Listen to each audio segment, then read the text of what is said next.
All right, Bang. Today is Monday. It's September 16th. Welcome to the Dog Walk presented by Barstool Sports. Snake Draft Monday. We are joined on Zoom by a very special guest, the 4th annual summer show with Mr. Portnoy. Mr. Portnoy, welcome back. Number 4, how we feeling? Good morning, everybody. I was feeling a little better. People don't realize I did this with my wife yesterday, and you were there. It was like a hot knife through butter, and it was not like that this morning. And I'm sure it's my fault. You wanna? Yeah, I did a trial yesterday. It was Mr. Portnoy, Mrs. Portnoy. We sent the Zoom link. I swear we got it in 2 minutes, maybe tops. I wasn't keeping track of the time. It was shorter than what this morning was, I'll tell you that. Yeah, so we just did a full, let me see how long our FaceTime was. An hour? Our FaceTime, it looks like it was 20 minutes. Yeah. Okay. So, yeah, you know. Not too bad. Yeah. 20 minutes without saying a word, other than you're not on yet. Yeah. Yes. So we got it though. Chris, you know Klemmer, something?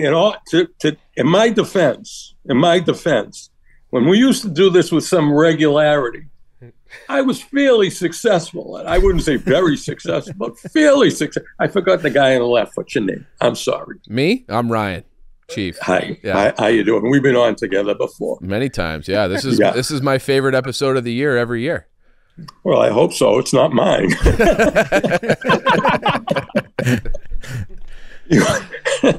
Chris Klemmer's here. Klemmer, welcome in. Thank you. I'm very excited to do this with Mr. Portnoy. Quick story. When I was new, I was here about 3 or 4 or 5 months. Just feeling myself out. I didn't really know what I was doing. Mr. Portnoy, if I can talk, sent me a very nice email saying, "Hey, I like what you do. Keep it up." And it made me feel really good for like a week. So thank you, Mr. Portnoy. I really appreciate it. And I'm happy to do the show with you. This is going to be great. Well, I appreciate that. And I wasn't kidding when I said that. I think you do a good job. Thank you. Yeah. That's a big endorsement. It is. And this It is. means a lot. Isn't that much of an endorsement. There are more people I don't like than I do. Maybe that's true. I don't know. Yeah. This is the first time we By did. the way, Eddie and I have secrets about some people that I'm not thrilled with. I don't hate anybody, but I don't really care for their performances. But that's between Eddie and I. Yes. Well, we can Right, cut it Eddie? if you want to share. Yeah. No, I'm not going to do that. Okay. You know something? I'm in a very good position because what are they going to do? Fire me? What the hell? It's absolutely the worst thing that could happen to me is I won't do this again. I don't think that's going to be the end of the world for you guys or for me. Well, it was very nearly, literally the end of the world the first time you came on. You almost killed Eddie by making him laugh so hard. He couldn't breathe. Yes. Well, I'm. Yeah. You know something? And I don't want to say it in front of him. Eddie knows he's one of my favorite people at Barstool. We have a very good relationship. And I'll say this. I really enjoyed when Eddie used to go on with David Portnoy as the host. And I know things have changed, but I really liked the way he did that. I liked the way he kept my crazy son under control. I thought he did a very good job with that, but things change. And I don't have, you may not believe this, but I don't have any say in how things change. I appreciate that, Mr. Portnoy.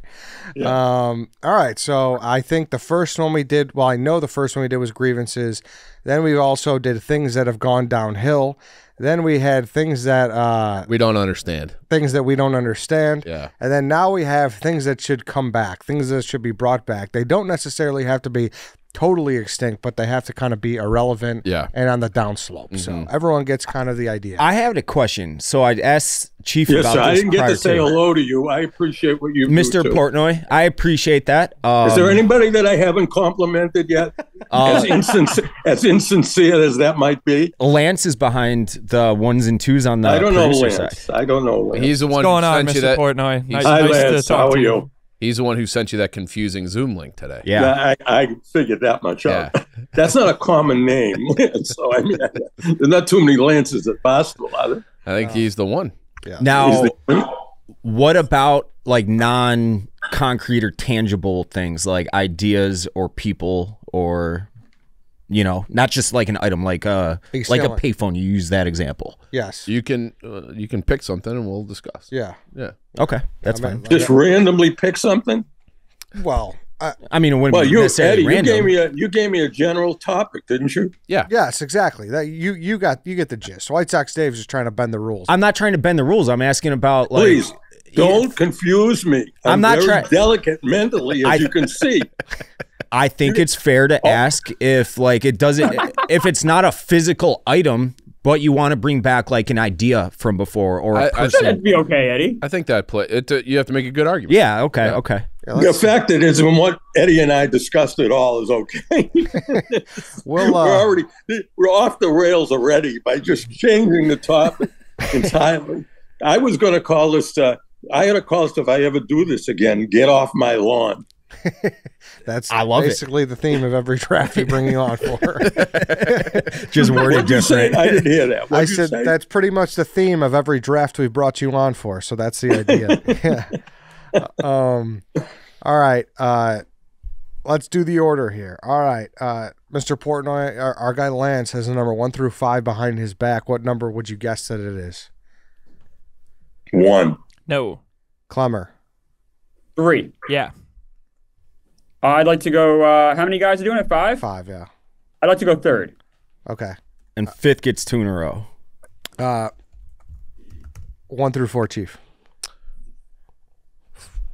3 again. No. 4. No. 1. Yep. I'm going to go 2nd. 1 through 3, Mr. Portnoy. What number is it? 1 through 3. How about 1? Yep.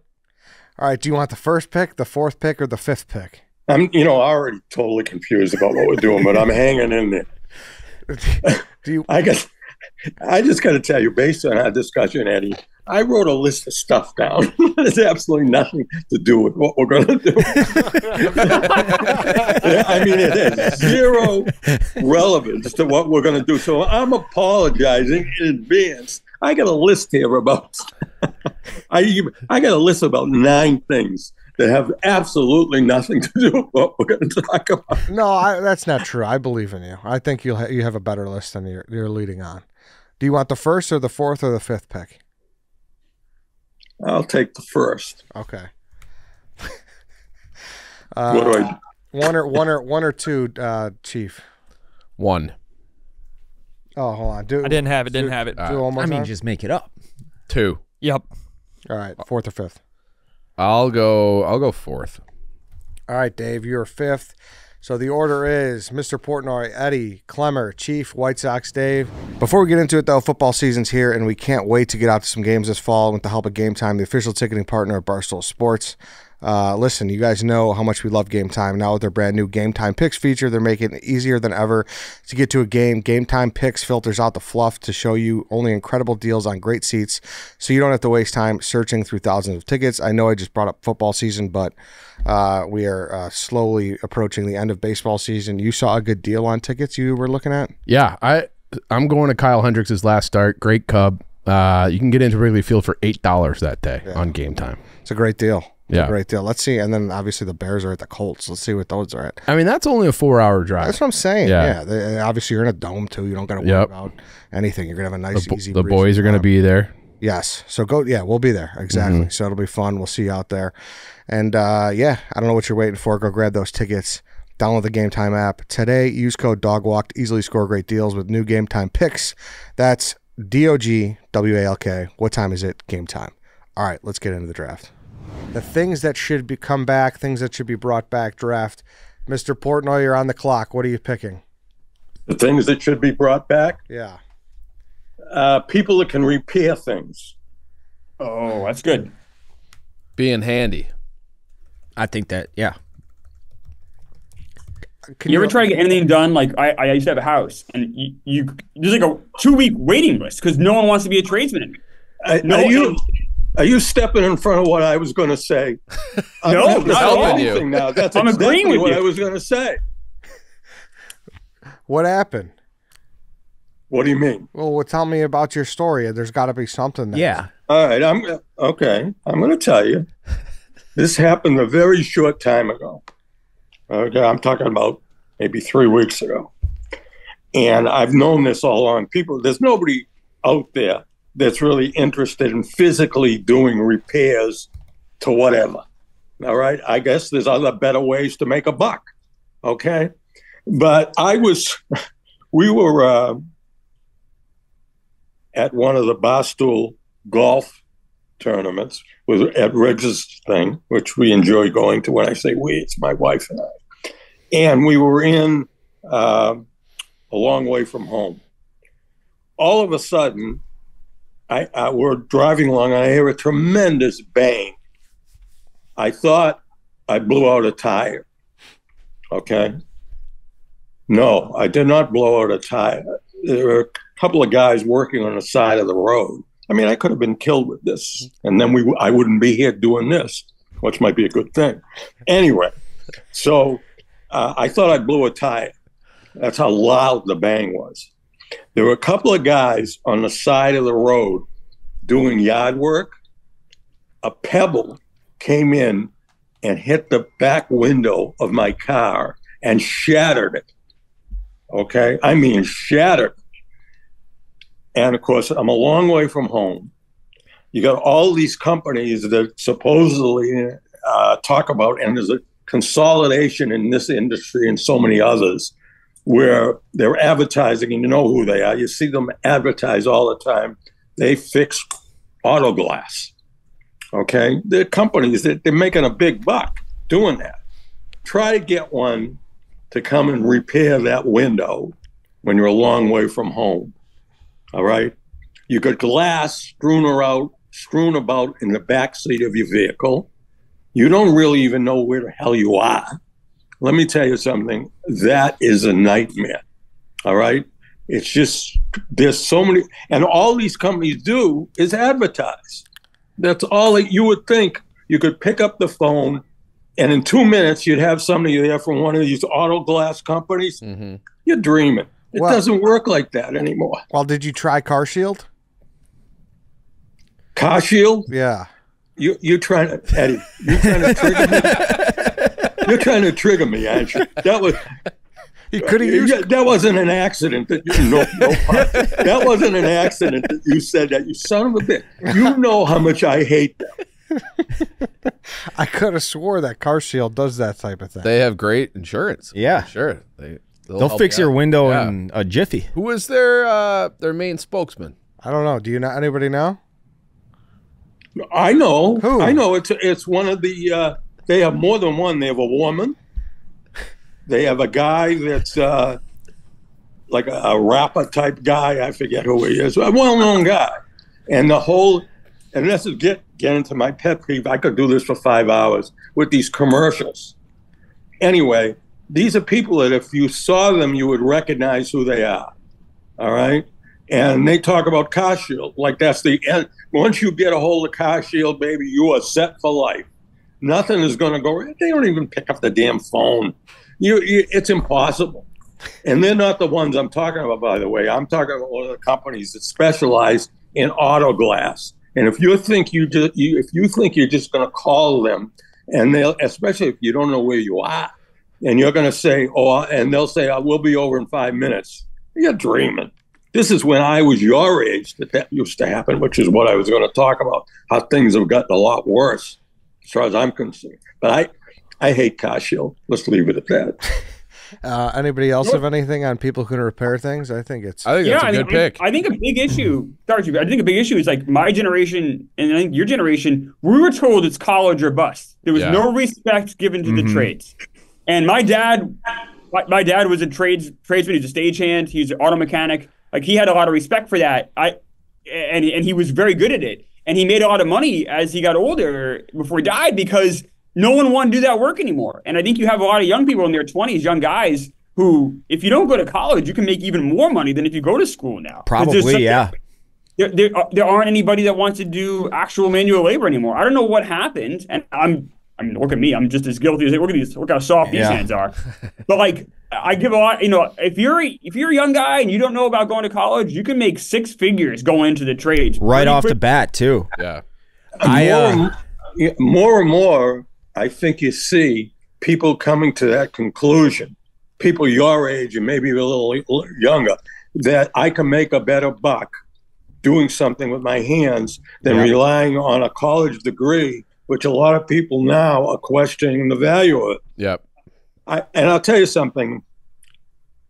I hadn't planned on just talking about this specific issue about college and whatnot. And both my kids, one you know and one you don't know, I always wanted them to go to college, always. But not because I thought that they would become more skillful. I can honestly say I never thought I believed that. I thought what I always believed is, and I still do to some extent, I think college gives someone a chance to become a little more mature, to grow a little bit.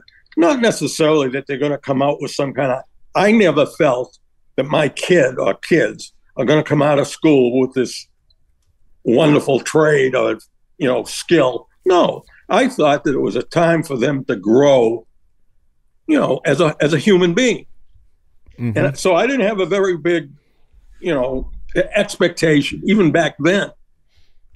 And one of them I thought I was going to have to support. I won't name any names, but it's David Portnoy. I figured I'd spend my whole life taking care of this kid who didn't know what the f he was doing. And he made me wrong, and now he's my boss. But you asked me if I ever thought that was even a remote possibility in a million years. And it's not pleasant. I'll tell you, it's not pleasant to have him telling me what to do, which he doesn't do much anymore because I'm out of the picture. All right, then. That's off the board. I think it's a great pick. Good pick. I tried to hang curtains a couple days ago. I got holes all over my drywall right now just because I can't do anything. My pick, I'm going to go with quill pens. Quill pens, listen, I'm not saying it should You're talking like a feather? Yes, I'm not saying it should be a standard, but I want big-time signatures to be signed with a quill pen. You sign your contract, whether you're, Shohei Ohtani, you signed for $700 million, give him a quill pen. Dip the ink in the pen. I got a question with that. 2 overall, a quill pen? Yeah, quill pen. Okay. All right. I got a question, though. As someone, if I've ever used one, I don't remember. Doesn't the ink run a little bit? Runs a lot. You got to practice They're a it. mess. Huh? They're a mess. They're horrible. Quill pens is a horrible pick by Eddie, Mr. Portnoy. Yeah, No. I think, don't you, with a quilt pen, don't you have to have something handy to pat it down, the ink? Yeah. No? I'm pretty sure it's something, not that you don't, when you're younger, have to practice your handwriting, but like I think it's something that you had to work on like any other skill set with a quill pen. I'm pretty sure. Like it wasn't. You think Shohei Ohtani, you think he practiced a lot of times before he signed that $7 bazillion thing? Nope. If that's me, I'm saying give me a ballpoint pen, give me a quilt pen, give me any kind of pen. I want to sign, and I want to sign now. You guys are getting bogged down with the practicality. I'm talking about the importance of a quill pen. I'm talking about dipping the ink and what that means. I mean, they didn't for the use moment. I fired up. I'm rewatching. I've watched it one other time. The John Adams HBO thing. Yeah. Writing with quill pens looks terrible. If you only have to sign your name, Eddie, it's not bad. Eddie I wants to bring guarantee back you. candles too. how many people are on this I like thing? one. What do we got? 5 people here? Yeah. Yes. I guarantee you, at least one, and I'm going to count myself as number one, at least me, and I would eventually knock that ink over. Sure. I would knock it over and make a mess. You're not. It's a rare thing. It's an importance thing. It's an elegance. It's a celebration. Eddie, that's what a ballpoint dip the pen ink. is for. What do you mean? There's no importance in that. I mean, You know something? I didn't mean to interrupt, but I don't care. I did. The fact of the matter is that right now, I bet you can buy a ballpoint pen somewhere, somehow, that will look just as good as that quill pen. You're right. It's not a practicality thing. It's. Well, I'm a practical guy. Sure. I think everyone is. I'm just saying, big moments, dip the ink, and just. Is that what you signed for, Eddie, at Barstool? Yeah, I would love to. Ohtani got? I would love to. Yeah, of course. 1.3. That's what Dave gave me. You know, and I would love to sign that with a quill pen. So quill pen is my pick. I think that's one of the worst picks I've ever.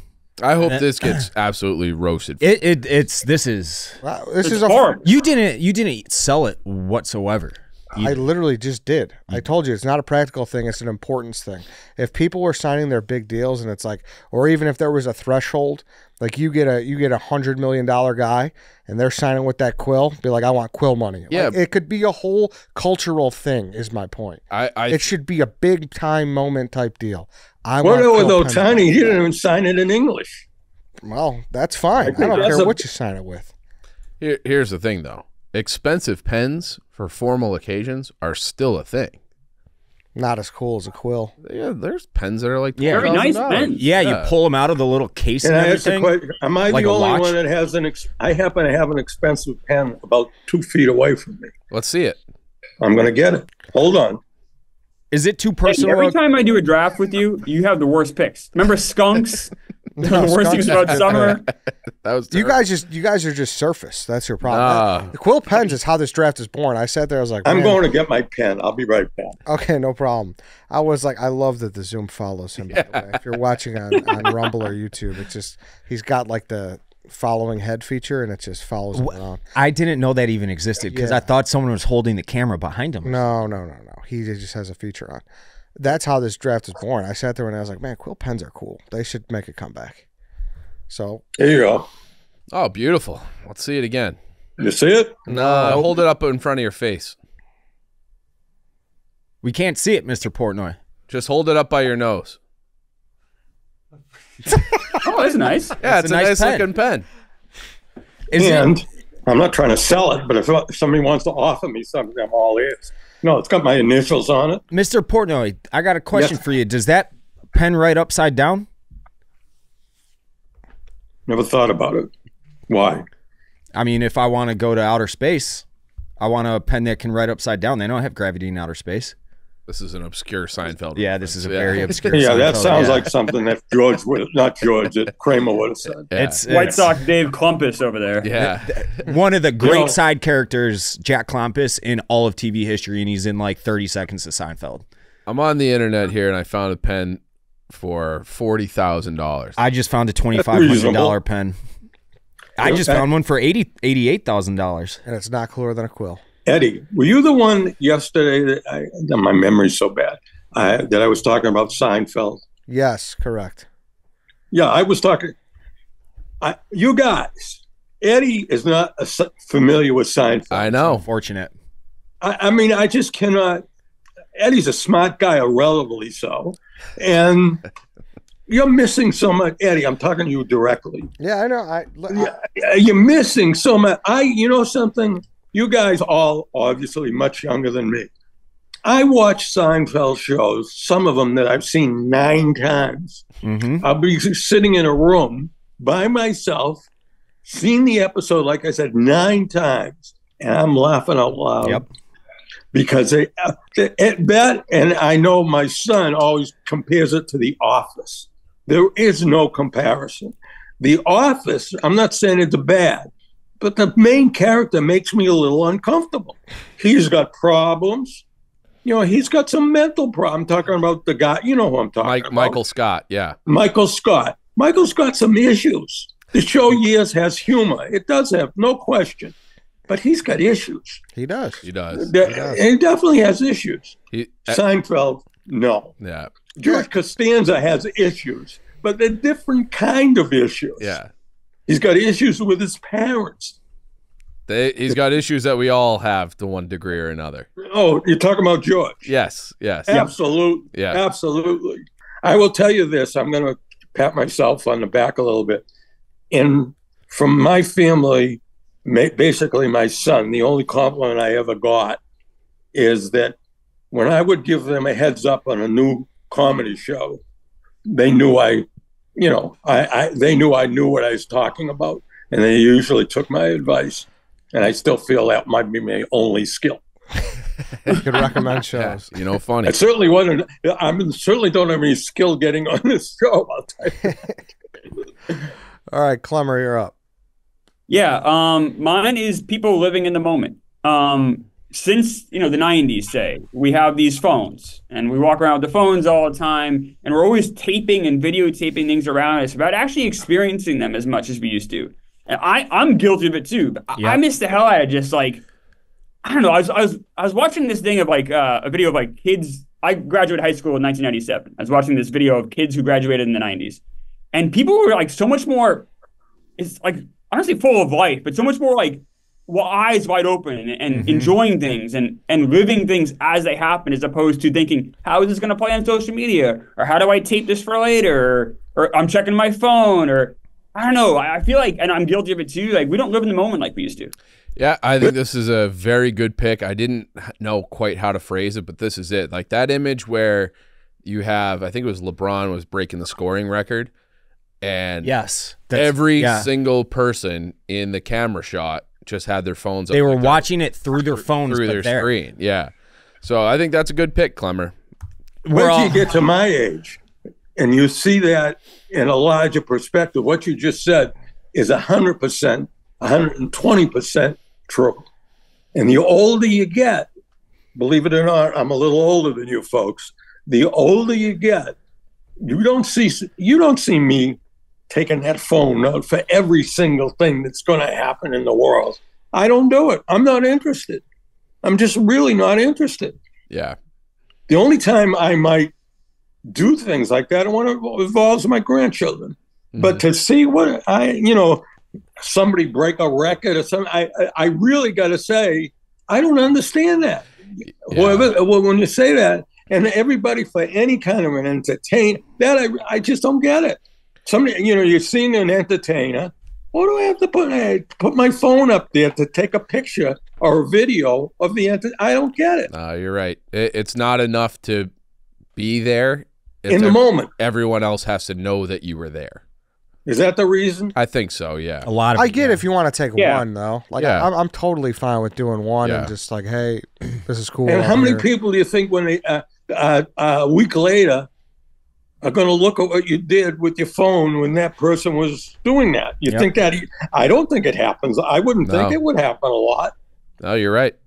But then again, I do remember pictures of that are iconic, like the Jordan dunking from the free throw line, and like there is real flash cameras. cameras. There's flash cameras. But so Eddie, do you think by doing that you had? I don't know if you used your phone way back then to do that, but don't you think you lose something by not looking at it in person in the moment? Where, say, Michael Jordan's a good example. You got your damn phone up there and making sure you got a good picture of something that, in all possibility, you might look at maybe once. I agree. I'm just saying it's not just a cell phone era thing. Like it's. Oh yes, it is. I mean, comparatively, that's what he's talking about. Yeah, it's on steroids. Yes, but if it's not the cell phone, that's not how the world was, man. Like I saw Michael Jordan play. I was in the arena. I didn't have my camera on me at all. I just enjoyed the moment and I lived it. And it was awesome. I still remember how Fleet Center felt back then. And I remember nowadays, and I'd probably be guilty too. I'd be taking pictures, doing videos. It's like, why? Like for work, sure, but like beyond that, why? Right. Yeah. we could call this show. That could be what the show's about. You ought to call it "Why." Yeah. Why? What scares me is like what it's going to keep getting worse. It, like, to Eddie's point, I actually agree with him, and I hadn't thought of that. Like, even back in the 90s, everybody had the flash cameras until the cell phone became what it is today. What is it going to be when we're in our 60s, 70s? Like, how bad people are actually just going to sit on like their couch and be present at a sporting event without actually physically being there, I think. Like Elon or someone's going to do something like that. Neuralink. Probably. Yeah, and we're going to just be like, oh, these fucking kids. Like, get them, like, in my day, we used to go to sporting events and be there and just film the whole thing on our phones. I got bad news for you, my friend. You're going to end up like me. That's what I'm saying. I'm already getting there. I don't have TikTok. Chief, you're up. I'm going fourth on purpose to be in front of Dave. I'm putting steroids back in baseball. Yeah. Fuck no. Yeah. That was the most entertaining baseball has ever been in its history. Those were a lot of 13-8 games. You guys remember the good things. You don't remember having 7 pitchers come in, teams that had ERAs over 6. Like, it was not pretty baseball. Hold on. So I was just watching the a couple weeks ago the Greg Maddux documentary on MLB Network, and there was a scene in there, a sequence where they showed an at bat, and it was between Greg Maddux. There was a series of 3 at bats, Greg Maddux and Barry Bonds, and it was just like, there's nobody like this guy. He was so incredible at the plate and so electric. Like they had the live cut-ins to SportsCenter, was chasing the records, hitting bombs. And I do think that stretch from Sosa McGuire to the Red Sox winning it in 04, that to me was my favorite era of baseball. And I did go through a thing where it was like, it cheapened it a little bit because they're all doing steroids, and it was like, this is not right. I loved being able to compare records from now versus records from back in the day, because they're still just using wood bats and leather gloves. It's not like the other sports where the equipment has wildly changed. So there was something that when it first came out, I was like, this sucks. Looking back now, that I had a lot of fun watching baseball back then. It was the most entertaining the product's ever been. I mean, and wasn't How the old were you right guys then? Well, 10-ish. Exactly. And what a shock. A 10-year-old thought baseball was cool, when they were 10. But I feel like that about the late 80s baseball. To kind of bring the entire draft full circle a little bit, like during that 98 chase, I was 10. I was born 88. I would every morning I would take 50 cents. I would go down to the local gas station, buy the newspaper, and spread it out on the floor. And I was memorizing every statistic in that newspaper. And I would just lay like on my stomach and just fan it out on the living room and just memorize it. Today, I could. I couldn't. That has nothing to do with the steroids. Steroids we talked ruined about the record books. They ruined the game. They didn't. Everybody was on steroids. I think it has to do more with you being a kid at that point, though. It didn't. I was drawn to the product. Now the product, it literally turns me off. I do think there is an element of me flying too close to the sun. I know how the product works now behind the scenes just through this job, knowing people. But the product itself, and I'm not just talking as a White Sox fan, it is bad as a whole. You're entitled statistically, to a White Sox fan. You're entitled to that. yeah. But I want to ask a question. All you young guys, I'm the only one who's not young. I think we would all agree that professional football is the number 1 sport in this country. Yep. All right. What do you think the reason for that is? I think because you're able to consume it much as easier. Opposed to baseball, for instance. It's once a week. It's a celebration. You do it with your buddies. Baseball it's a long, slow grind, and it's more of a weekday thing. I think it's on TV on a Tuesday night.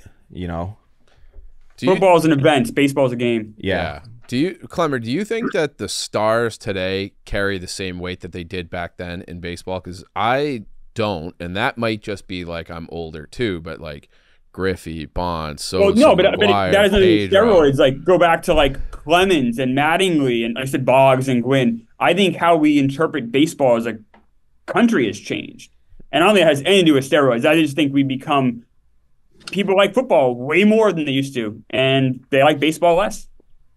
But what I'm going to say is the reason is one word, 2 words really: violence. Yep. And money. Yeah, that's true. People like violence. Those are the 2 words. The people, and of course I've always watched this, and I assume you folks do. Those NFL films, awesome, disclose the kind of violence that professional football is, and Americans eat it up, and they eat it up, and I like it too. I watch it just like you kids watch it. All right, and baseball compared to that is so boring, and you get younger kids, even younger than you guys, they don't have the patience to watch a baseball game. It's too slow. Yeah. It's too damn slow. And the American public, sports consuming public, they're not interested. Yeah. If you watch the NFL films, that's when you can really see what a violent sport that is. And people eat it up, as do any kind of sports fan. Do you know anybody that says they're not a fan of pro football, or for that matter, I like college football too? Yeah, football is king for sure. Football is the king. Absolutely. Yeah. Good pick. White Sox, Dave. I'm gonna go to one. It still exists, but not like it used to. It used to be like a part of American pop culture. I'm gonna go with drive-in movies. I've seen some of my favorite all-time movies at drive-in movie theaters, and they're just not really around anymore. And they should be here because they're a great time, especially for a family. But I've never been to one as an adult. I think it'd be awesome to just bring a case of Miller Lite, post up, watching whatever you want, whatever's playing at a drive-in movie. Someone else driving. Obviously someone else driving. Yes. Yeah. Designated, of course. Yeah. There aren't too many left. I if somebody had to take a guess, how many drive-in movies are even left that you go? You don't. I don't recall driving in my car, and maybe once in a while you might see one, but not too often. No, they're really not a thing. There used to be one by us. Cascade. Even Eddie made it out there for Cascade. Yeah. Cascade was great. This was my next pick, or I honestly debated it my first round pick, but they're great. They were It great. would be the double feature. So I remember I saw it was Deep Impact and Armageddon on the same night. I saw Jurassic Park at drive-in. I saw Dumb and Dumber at Cascade. That's the name of our local drive-in. Honestly, it was only 2019 it went away. And then I saw Twister there. There was a handful of others. But I remember because they used to have the boxes with the cords that you'd pull up next to, and then when they started doing it, you could pipe it into your radio, and that was like revolutionary because the audio sucked coming out of the little box. Yeah. When you could get it on and just crank the volume all the way up, that was like, oh, we're going all the time. Probably way. And did you folks go there with your family? I did. Yeah. So I had a big family. It was 8 total. I had 5 siblings, 6 of us, and my parents would hide. We had a big ass conversion van. They would fold the thing and they would hide a couple of us under the bench because you would have to pay per head. And my parents, they were broke as fuck, so they would cheat the system and sneak us in that way. And we never understood it until we were like older and we realized what they were doing. You saw drive-ins get a little bit of a revitalization during COVID. Yeah. Because it's somewhere you can go. Pop-ups, the pop-ups. I know Kirk does a drive-in show at Saco, Maine. And there's a couple other ones on the Maine seacoast that are interesting to go to. But I missed the hell out of drive-in. That's a great pick. Mm-hmm. And the intro with the dancing hot dog and shit. It was like subliminal messaging to go get you to get Coke and popcorn and Pee-wee's Big Adventure. Like that was drive-ins were great. That was probably the only time you ever made it out to the suburbs really, huh, Ed? I mean, that was Cascade. I didn't go often, but I definitely. It was a time or two a summer thing. Yeah. So I mean, I don't know. Maybe they'll make a comeback. We'll see. Hey, let's take another break here. I want to talk about Factor meals. Warm, sunny days are calling. Fuel up with the Factors. No prep, no mess meals. Dave, you love Factor because it gets you kind of in the mode without having to really prep or do anything. Yeah, meal prep stinks. Everybody hates it. Peeling onions, garlic, awful. All that chopping, it's just so time consuming. Why not just get something that you can just have in a few minutes and something that is actually quality food like Factor? Great way to stay healthy during the fall and winter too. The temperatures get a little colder. Everyone gets a little lazier. They don't want to be going to the store. They don't want to be cooking. Have Factor ready to go in your fridge. Right. Yeah, they're fresh, never frozen meals, dietitian approved, ready to eat in just 2 minutes. They got calorie smart options. They got Protein Plus. They got keto. Ton of different ways, 35 different meals, more than 60 other add-ons, and always new flavors to try so you don't get bored of what you're eating. Head to factormeals.com/dogwalk50 and use code dogwalk50 to get 50% off your first box plus 20% off your next month.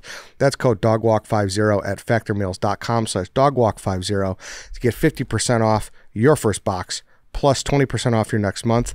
Well, your subscription is active. Factor, go check it out. Dave, you're up again. I am going to go with paper tickets, like sporting events. I had that on my list too. Great. Good pick. Great pick. Paper tickets. It could have been like sporting events, music, concerts, stand-up. It doesn't matter. Just paper tickets. Now it's all on your phone. I have saved all my tickets. It could have been a Tuesday night White Sox versus Tigers game. I have a little box. I would just throw the tickets in. I got hundreds of them. And I planned on making a little collage out of them. Never actually will, but the thought's there.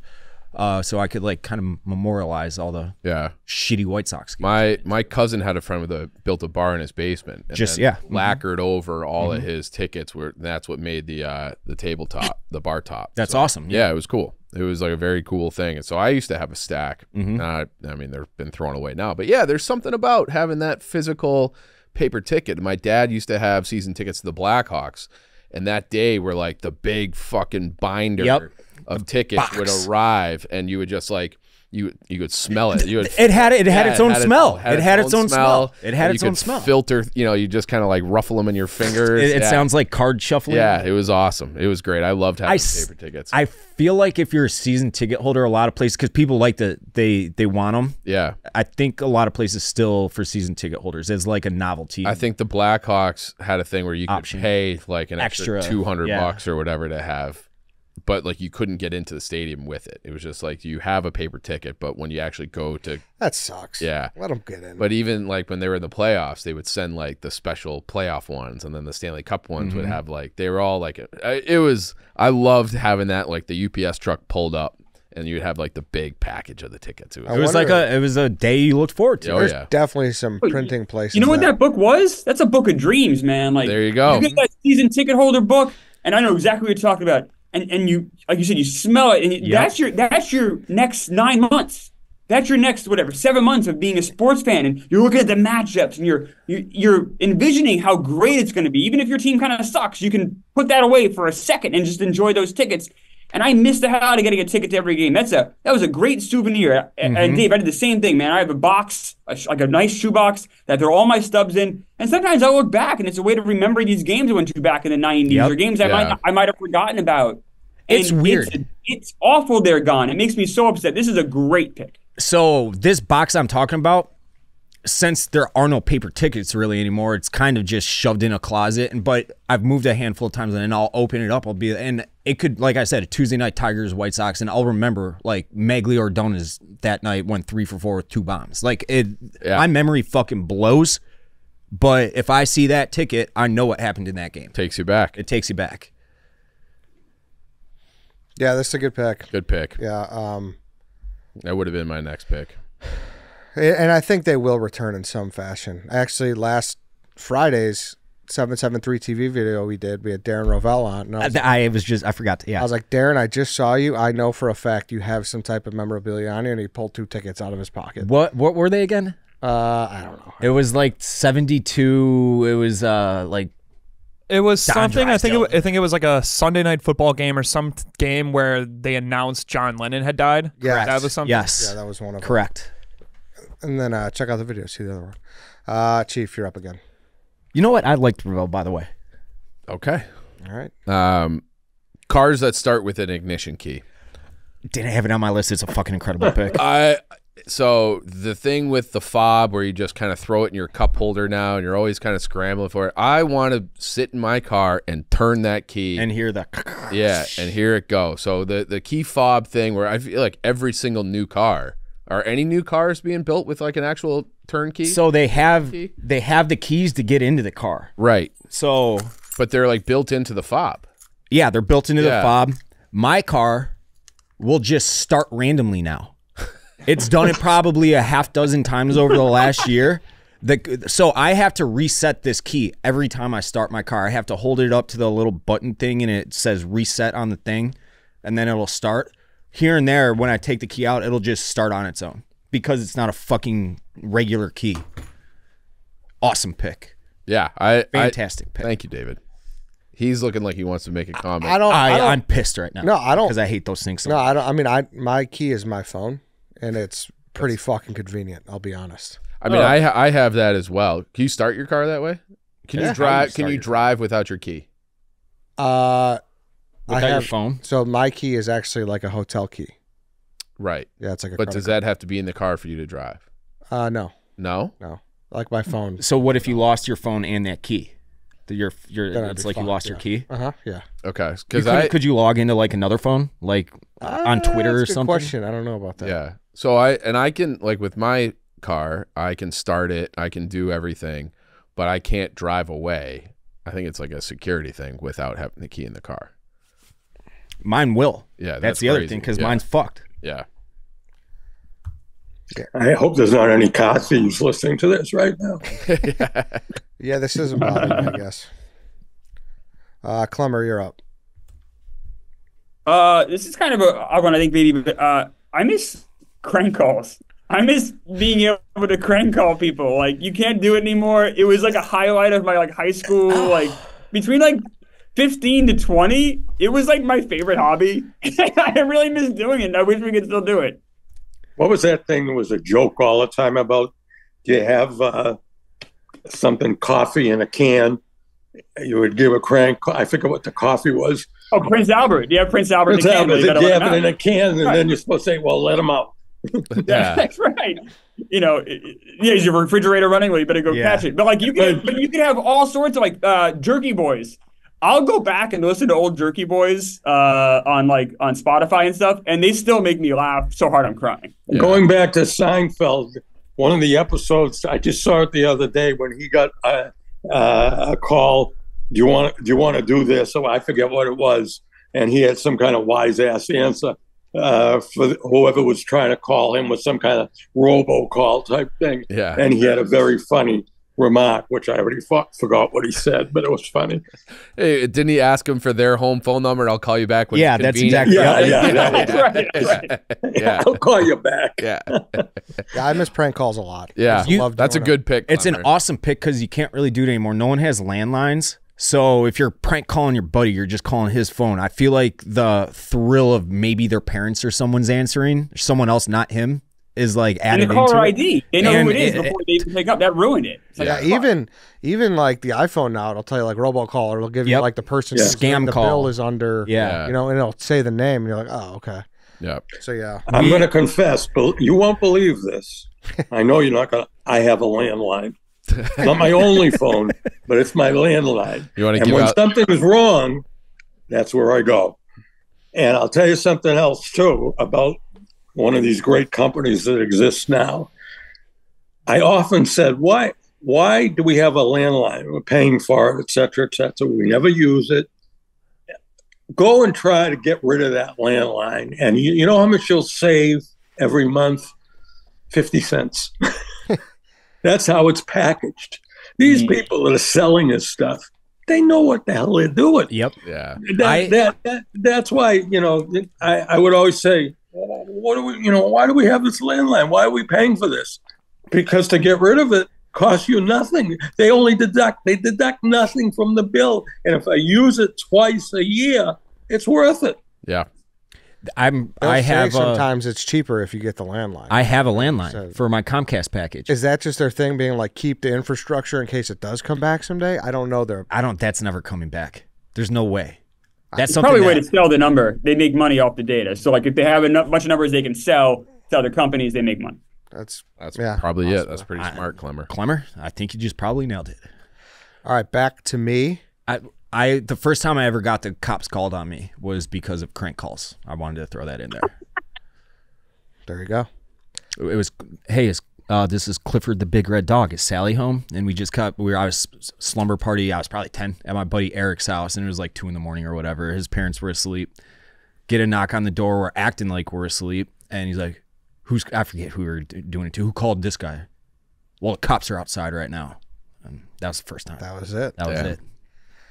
Back to me. So yeah, you guys have a good pick. Mine were just all like tangible things, which there have been some tangible things picked. But Dave, you said it. I have conversion vans on my list, like the old school conversion vans. Like they are. I think they are kind of coming back. I've been seeing them pop up a little bit. Yeah, like Vanny Woodhead. Like I was so jealous of the people that had these. We had one with the TV in the middle. Exactly. The little square. I don't understand. What is that? What are you talking about? I don't understand. You know, the big conversion vans. There was a TV in there. The seats were the most comfortable Pilot of all seats. time. The pilot seats. Yes. And what was it called? Conversion vans or cargo vans. It was like a bigger minivan, a bigger, more spacious minivan. It was called a conversion van? Do you know what we're talking about, Klemmer? Not really. I didn't really have these either. Huh. After my time. And what was why did it have the word conversion? I don't know. Because you can convert it. You could take the seats out and it would just be like You put a flat. You could put a mattress back there. You could do. They were just gigantic minivans. See, I never thought I'd learn anything from any of you guys, but I never heard of that. I actually drove one when I was 16 for a hot minute. Really? Yeah. That's awesome. See, that's awesome. It was hard. Cool. It was hard to drive too. Like going from a little, first car sedan, 4-cylinder to that thing was not easy. I'm trying to look up the exact name of them. I had I guess 2005 Dodge. People would say like Sprinter vans have overtaken these, but Sprinter vans are nowhere near as cool. No. Sprinter vans is what? What is what? That's like exactly what I had right there. Yeah, What'd you just say, Eddie? What's it called? Sprinter van. Have you ever heard of one of those? Sprinter? Yeah. Mm-hmm. No. They're like cargo vans, Mr. Portnoy. You could do a number. You could deck them out to kind of whatever you want it to be. They're kind of like almost like an open palette of what you'd want this like van to be. Yeah, people will like build apartments in them, basically. Yeah. Yeah, I know someone who did. Steve Robinson, Kirk's old producer, did exactly that. My Instagram algorithm kind of caught that because I don't know, a lot of my algorithms outdoor shit like hunting and stuff, and people will just convert into like traveling homes, and they'll travel all the great the state parks and everything in them. It's awesome. I love it. One of my friends had one. We'd always beg his mom to take that one, like on a like when we went to his house. So much room, you could basically stand in them. Yeah, it was a blast. Yeah. Mr. Portnoy, you're back up. And it's funny because I used to be embarrassed that we had one, and now I'm like, that it was awesome. Yeah. Yeah. And what's the topic now? I'm totally things that should be brought back. Oh, okay. I got several things on that. I'm going to say it's something that some of the TV shows, back then, and not that long ago. You don't see any show like Breaking Bad right now. You guys are all young, old enough. I assume you're all familiar with Breaking Bad. Oh yeah, definitely. Yeah. My all-time favorite show. Great show. There's nothing like that on now. No new show that I'm aware of. Of course, I don't watch that much TV anymore because I don't like it that much. But nothing like that. And the other thing I'm going to add from way back when, before your time of you folks, there used to be shows on TV that people would wait. I'm thinking of a show. Ever heard a show called Dallas? Yeah, I've heard of it. I've never seen it, but I'm aware of it. Dallas was one of these shows that they got people so hooked on it that when the show was over, and they always leave you hanging, you wouldn't know what the result of that one episode was going to be unless you did what? You watched it next week. Yep. And they leave you hanging. Yeah. And then you'd have to watch it the next week. And they'd leave you. And it was always done in a brilliant way because somebody was getting shot. Like there was a thing, who shot J.R.? J.R. Ewing was the principal in the show. He was a bastard. He was a terrible guy. Somebody shot him. And for the next week, it was all over. Everybody, who shot J.R.? And that would continue. And then the next week, something else would happen. And they were so brilliant. I'm talking about the producers and the people running the show. The way they would, every week, it would be something else that would leave you hanging. And this is what people would talk about when they went back to work over the water cooler. And incredible how they would rope people in. I don't think you see much of that type of thing anymore. You absolutely don't. And this is what I miss this a lot. Like network TV used to have a lot more like standing because you didn't have all these different options. Yeah. Everything's so segmented now. I miss the days when you go to school or my early years going to work when we all watched the same show and then we could all talk about it. We all watched Seinfeld. We all watched. Right. Yeah, that's what I'm talking about. And that is gone because you can watch things whenever you want to watch them now. And there's so many different options. I'm not saying it's better then or better now. But I do miss that camaraderie you'd get because you all watched the same show last night. Yeah, I feel like the last thing that had that was probably Game of Thrones. That's what Game of Thrones at its peak. I feel like everybody was watching. I never got into that. I never watched it. I was going to say Dance of the Dragons, House of the Dragons. It was, I thought, pretty good. Game of Thrones, the last episode of the most recent season sucked, but they're trying to like recapture that Sunday night vibe. Yeah. And they didn't quite do it. Well, Mr. Portnoy, you're more of a Harry Potter guy, is that right? Absolutely. What are you, nuts? No. I'll tell you one thing. When you have grandchildren like I do now, it almost forces you to go back and look at things in a different light, and different things are on. You know what? Again, I know none of you have. I assume you don't have grandchildren, but this is a whole different world. I mean, I'm talking about Max B, who you probably know who that is, and you're talking about people that and his sister. They were looking at these screens that I'm going to point. If they're doing something else other than looking at the screen, I'm relieved because these kids, you wouldn't believe how, and I'm not just the only one saying this. You see people talking about it my age and even younger with their kids. These kids are glued to these screens in a way that I was never glued to television. I'll tell you that. Yeah. It's a whole different world. And again, none of this stuff is by accident. Once you realize that the stuff you see on TV or in the movies or whatnot, it's not by accident. There's a lot of very smart people that are running these things, that are running the networks, and they know what they're doing, and they know what sells. All right. And I hate to say it, but that's the world we've been in, and that's the world we're in now. So should I fine tune this a little bit here, or just write TV shows? I think network TV. Network TV shows. It seems like that's what he's going for. Yeah, I think that. Fine. Let's pause one more time because I want to talk about Cars.com. Well, the Cars.com parking spot is so helpful. Not having to battle for a spot. The Cars.com Your Garage feature is probably even better. I love how I can track my car's value and see how much it'll be worth in 2 months. I've been thinking about getting something different, and knowing my car's value is beyond helpful in making that decision. Since Kate has the Cars.com parking spot this week, she'll have plenty of extra time to create an account with Cars.com and track their car's value. Kate got the most prized parking spot at Barstool, but we can all grab some very valuable insights into her car's value with Cars.com Your Garage feature. The Barstool employee parking lot is frustrating, but Cars.com's new feature, Your Garage, is anything but. Track your car's value so you can know exactly what to expect when you're ready to sell. I've done it. It's just nice to know. I got a call from a dealer the next day being like, hey, we saw that you put it through. Do you want to make the deal? I didn't make the deal yet. I'm still going to wait, but it's nice to know what your options are. Yeah. It's super easy. So one more time, track your car's value on Cars.com. Go use that Your Garage feature and take a look. All right, let's get back into it. Network TV is kind of dead. You get another pick here too, Mr. Portnoy. Relative to what? Well, no. What do you want? Whatever's on your list. Go to your list and you get to pick. All right. Okay. Give me a second here. Can we talk about we can talk about sports, I assume, a little bit. Yeah. Right? If you got something to sports you want to bring back, say it, yeah. Yeah, I do. I think what's happening in sports with the expansion, with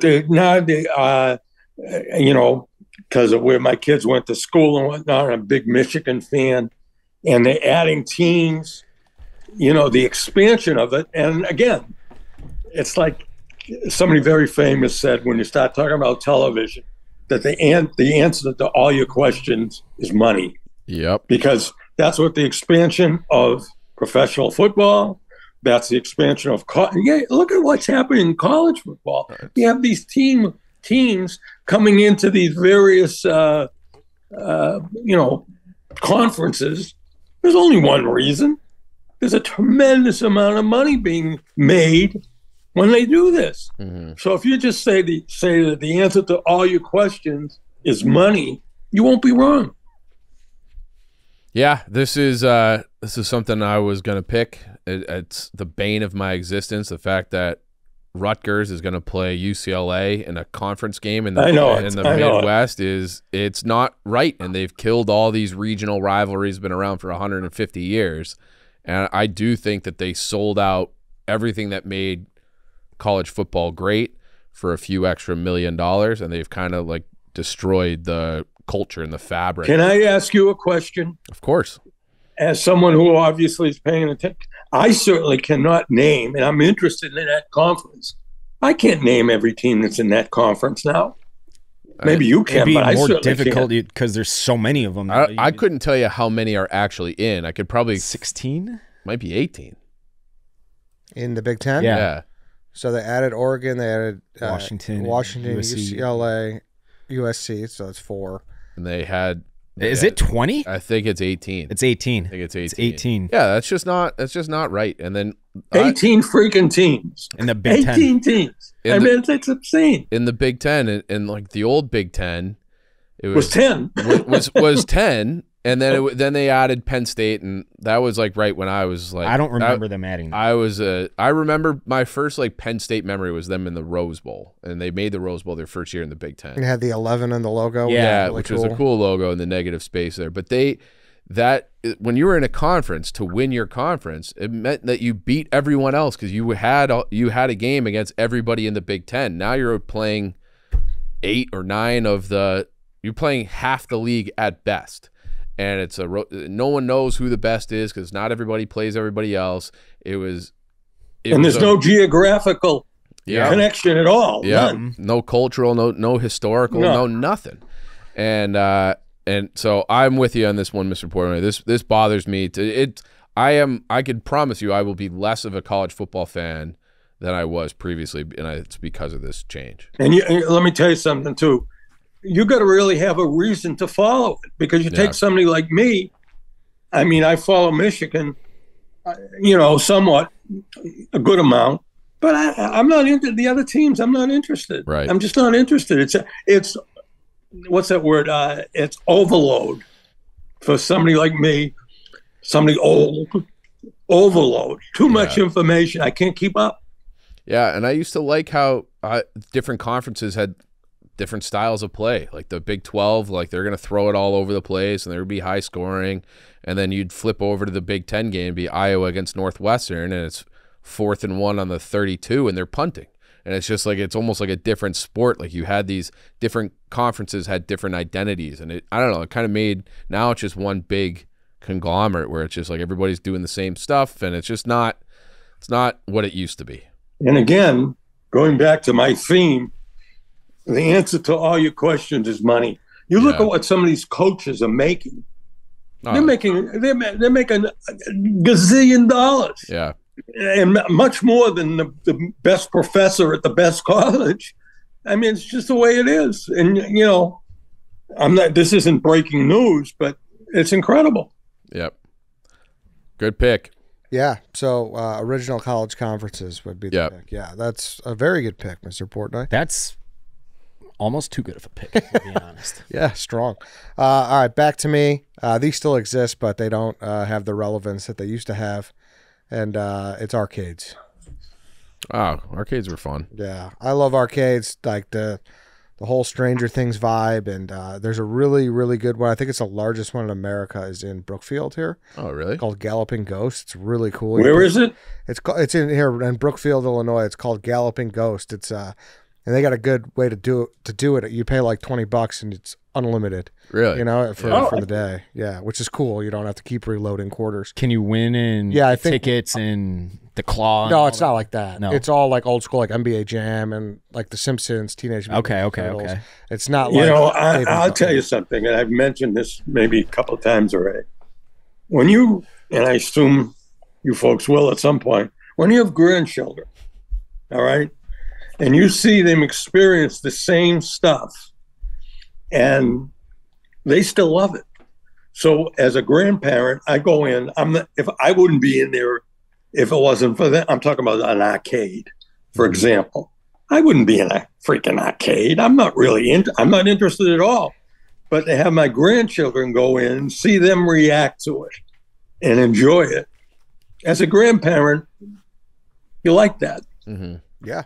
Yeah, but even like ESPN Zone and Chuck E. Cheese, places like those were great times. Yes. Yeah.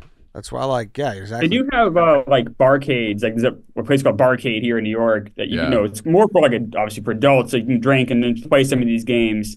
It's kind of a fun little nostalgia kick. But back in the 80s, 90s, there were arcades in every town, at least one, and they were great. I missed the hell out of arcades. Yeah, we have those kind of bars too, and it's fine like at once every couple of years. I think what's the one? Is it called Quarters? The one in Wicker Park? There's a few of them. Yeah. I think this is a good pick too. Yeah, it's fun. We should go. I want to shoot a video there this winter. That'd be fun. Yeah, it'd be great. Yeah, it's huge, man. Okay. The expansive amount of games I have. I'd love to go there, Eddie. Next time I'm in Chicago, I'll gladly tag along. Yeah. This place sounds awesome. Yeah, you come on by. You would think like with the gaming revolution too, there'd be a way to like make them coexist, because I know gaming centers do exist. Me and Dave went to one with Aljamain Sterling and Curtis Blaze. Yeah. We're like, that's different though. They're like playing Wii and playing PS5 against other people. Yeah, like it's like a internet thing. Yeah, a lot of young kids. I didn't know those existed, by the way. Oh. A lot of young kids at these places. It was packed to the brim full of young kids, yeah. and it was in a pretty like remote, deadish part of the city. It was just in a random like building, and it was packed to the gills with people playing video games. But they're not playing like arcade games. They're playing, against people Fortnite, in Japan and shit. Yeah. Klemmer, you're up. Yeah, I miss malls. Like what malls used to be, not these dead tombs we walk around now. But you go to a mall that has a good movie theater, 2-screener, 3-screener, have a good bookstore, you got an arcade, good pizza. I'm set for the day, man. In junior high, my mom would drop me off at the mall with my friends at, say, on a Saturday at 1 o'clock. I'm there until 9. Especially they have a good movie theater. Yeah. Like it was everything. And it was where you met. It was almost like a town square. Like it's where you met your friends. You all hung out there. That's the name of some malls, Town Square. Town Square. The mall is where everything happened. And now it's just a sad, like I said, like a tomb. You know what I don't understand? And you folks are in Chicago, and I'm in Boston. And there have been several outdoor malls open. And to show you how smart I am, I say, how can this exist in a winter climate? When you come in here in December and you're supposed to be walking around, and I would say, these got to be indoor malls, and they're not. I think most of the new malls being made are outdoor malls. Yeah. In cold weather climates. I just don't understand that. Yeah, but they're the ones that are being built. Yeah, all the outlets are like that too. I don't understand it either because I'm New York and New England, and I don't want to go from cold. I don't like that. But those are the only ones being built now. I know. I don't think you see a traditional mall with a cover on it being built. I don't think. No. It must be cheaper to heat though. Like you don't have to worry about heating an entire. Thousands and thousands. Also, if you're going to have no cover on it, you don't have to worry about any customers either. Yeah, people are going to go in the winter. Yeah. Right? I'll never understand that. But we had Charlestown Mall, and then they built, it's called Geneva Commons. And Geneva Commons is thriving still. It's out by where my parents are still in that area. And Charlestown Mall with the movie theater and the anchor stores and Von Maur and all these places, that place is dead. When you go in there, is that an outdoor mall? That one's an indoor mall. The outdoor mall effectively ate it, killed it. And the only people you see in there now, you see old people going for walks in the winter who want to get some steps, and pregnant ladies. Like they will just go to the mall to like walk to get their steps in. And that's really there's no it's sad. It's sad how empty it is. There used to be a buzz when you went to the mall. Now it's... Yeah. I mean, everyone knows how obsessed with malls I am. I think this is a good pick. To me, malls aren't completely dead, though, because there are a lot of thriving malls. Surprisingly. There are dead. Malls? Thriving malls. There are a lot of thriving he's talking about more, like I said, to start the show, like the idea of it, like going to the mall and meeting your friends there. I don't think that art is gonzo. It's gonzo. Oh no, I'm not. Eddie, what'd you just say? Driving malls? Thriving. They're a lot of malls. Oh, thriving. Yeah. I didn't hear that word. Okay. Yeah. Like I could name you a handful of malls in Chicagoland that are thriving right now. The malls in New Hampshire are not. Like, I know it's a small thing, but we used to go to the Fox Run Mall or the Lilac Mall. And in fact, the Lilac Mall is now a casino, and the Fox Run Mall is the rent is so cheap. You have these really weird off-brand stores. Like, you're right. The thriving mall is still awesome and still great, but I don't know. For me, it was a huge part of the community, and I don't feel it's like that anymore. Yeah. Where does that fit into what a lot of people will say is because of people buying stuff online, that there's no longer a real need to have somebody go, physically be at a store, in a mall, outdoor or indoor, because you can buy all this stuff online. Yeah, it's huge. That's a huge part of it for sure. But I Bezos do think killed all these places. But I do think there is a chance for a comeback. I don't. I do. The efficiency is so much better on an online mall. Sure, you're gonna. Of course, that's the future. That's never gonna die. But a foot traffic. I'll tell you something. You take an old person like me, and I'll tell you that for me, especially when it comes to clothing, I got to try something on. All right, and I know if I buy it online, I'm just buying myself another trip, probably to the mall to return it, which I don't want to do because I hate doing that stuff.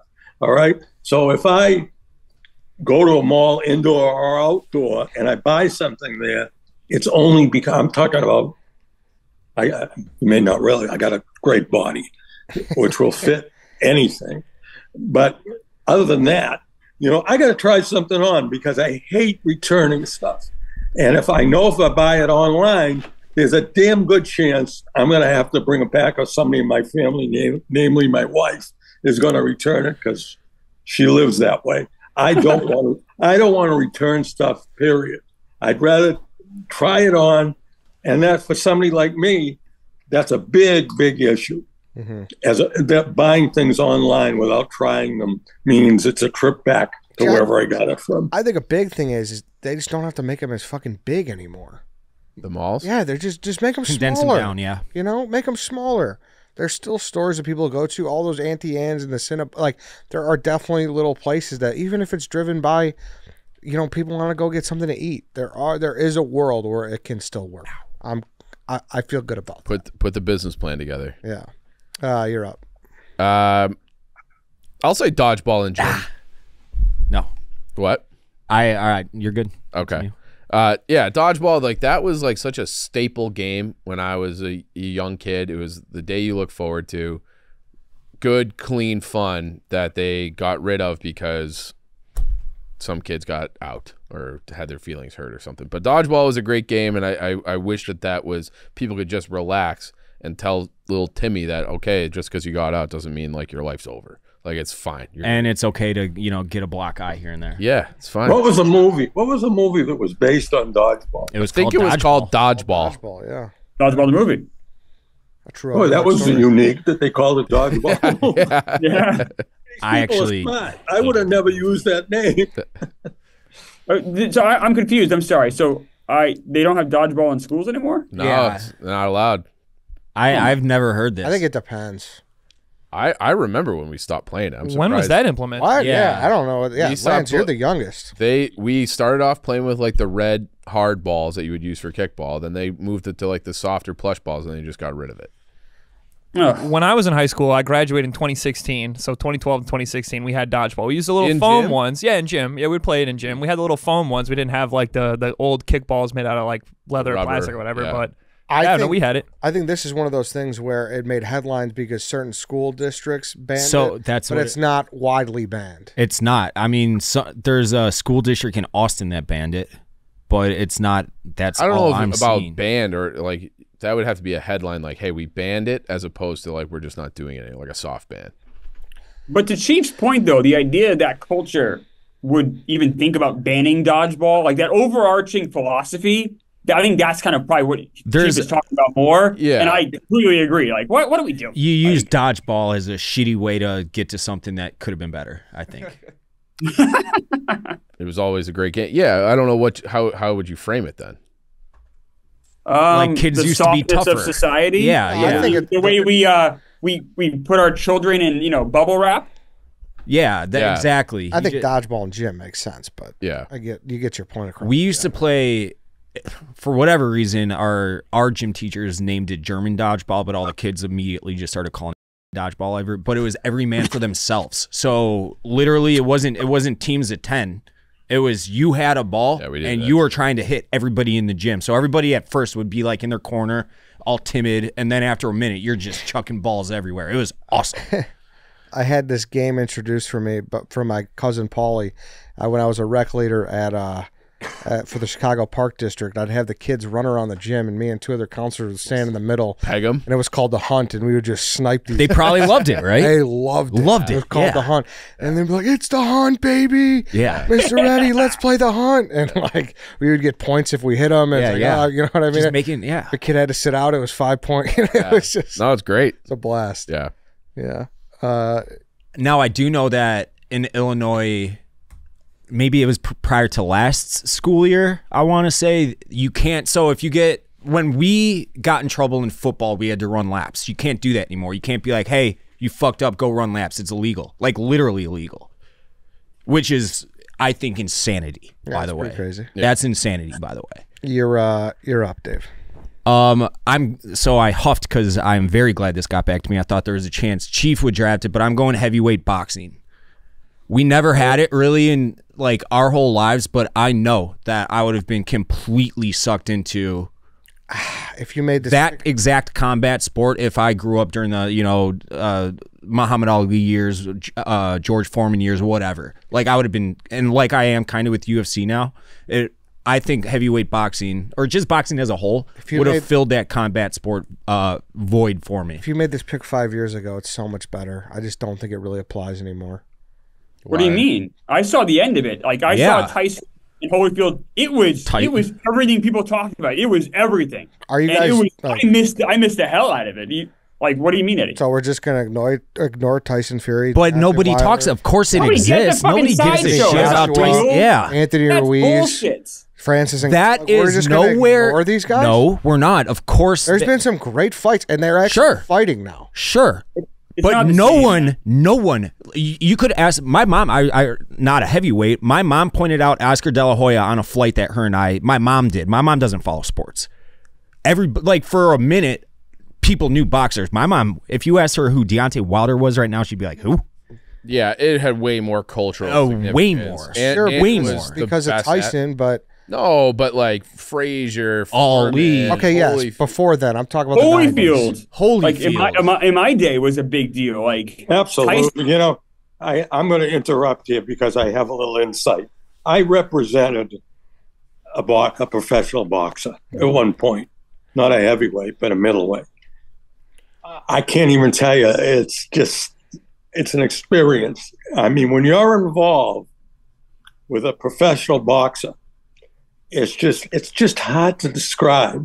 And this is someone who at one point looked like he was going to be something. And the first few people that he fought, he kept moving up. And I was involved, but I wasn't making the decisions for the boxer. Somebody else was, management. Mm-hmm. But I want to tell you, the excitement and the feeling, and my wife, to show you the other extreme, when she would say to this guy, and the blood is real. This guy, when he had a number of fights that he won, and he wasn't a heavyweight. He was like a middleweight. So the what happened wasn't quite as violent. Mm-hmm. All right. I thought my wife was going to die the first time that he was bleeding in the ring. And it was real blood, not fake. But what a excitement that was. Yeah. And I just, it's hard to, my big contribution to that was I came up with a theme song by Queen. Can anybody guess what that was for when this guy walked into the ring? Don't Stop Me Now. Huh? Don't Stop Me Now. No. We Are the Champions. Another one bites the dust. Oh, good one. That was my big contribution to that. What a great theme song. Well, you need a good walkout song for sure. Absolutely. Yeah, except it wasn't too good when he got knocked out. Yeah. he was the one that was biting the dust. Yeah. So that was, but no, that was a lot of excitement with that you got to, if you're not involved in it, you really can't appreciate it. I think that's a great pick. And even Showtime did a little mini series a few years ago called Four Kings, and it was Roberto Duran. I always loved boxing. Yeah, Roberto Duran, Marvelous Marvin Hagler, and it was just like all of these guys. That was a great show. Oh, it was awesome. It was the great. Four Kings. Yeah. I'll tell you something else too, which I never realized, and if you don't, especially with the heavyweights, when they're throwing a punch, you can hear it. You can hear the like I don't want to say breeze. You can hear the vibration. Yeah. When a heavyweight is throwing a punch hard, it's almost like the wind is going off in the ring. That's how strong it is, you know. And I watched. We didn't have a heavyweight, but I watched a lot of heavyweights up close. It's something to see. It really is. Yeah, good pick. Yeah, listen, I'm not going to say that the heyday is now. I'm not walking it back at all. I just think you're being ignorant for how good heavyweight boxing has been the last 5 years. It's insanely ignorant. It's definitely gotten better, Insanely but it's ignorant. nowhere near what I it never was. said that, though. I said it's a slap in the face to how good boxing has been, for sure. Boxing, It's really not. good with Eddie. It's not just boxing. It's like it was a cultural phenomenon. Mike Tyson was the most famous athlete in the world or in the country. Like, he was everything. People, Eddie, what were you saying? It was Michael Jordan and Mike Tyson. I'm not arguing that. I don't know where you guys think I'm arguing that. Of I don't. course it What were was you way saying bigger. about that? I'm not clear. I'm saying if this pick was made in 2015, it hits way better. It's on its way up. It's a. I don't think it's on its way up. It's Those guys are totally all on old. Its way up.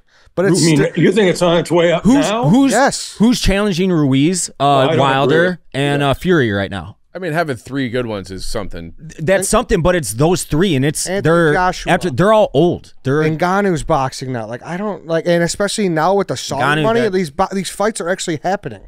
I just think that the ignorance for where boxing is now compared to what it was 10 years ago is crazy. That's all I'm saying. That's all I said. I hope you're right. I'd love to see boxing come back. You know something, Eddie? It's a cultural phenomenon. Yes. I'll tell you something about boxing.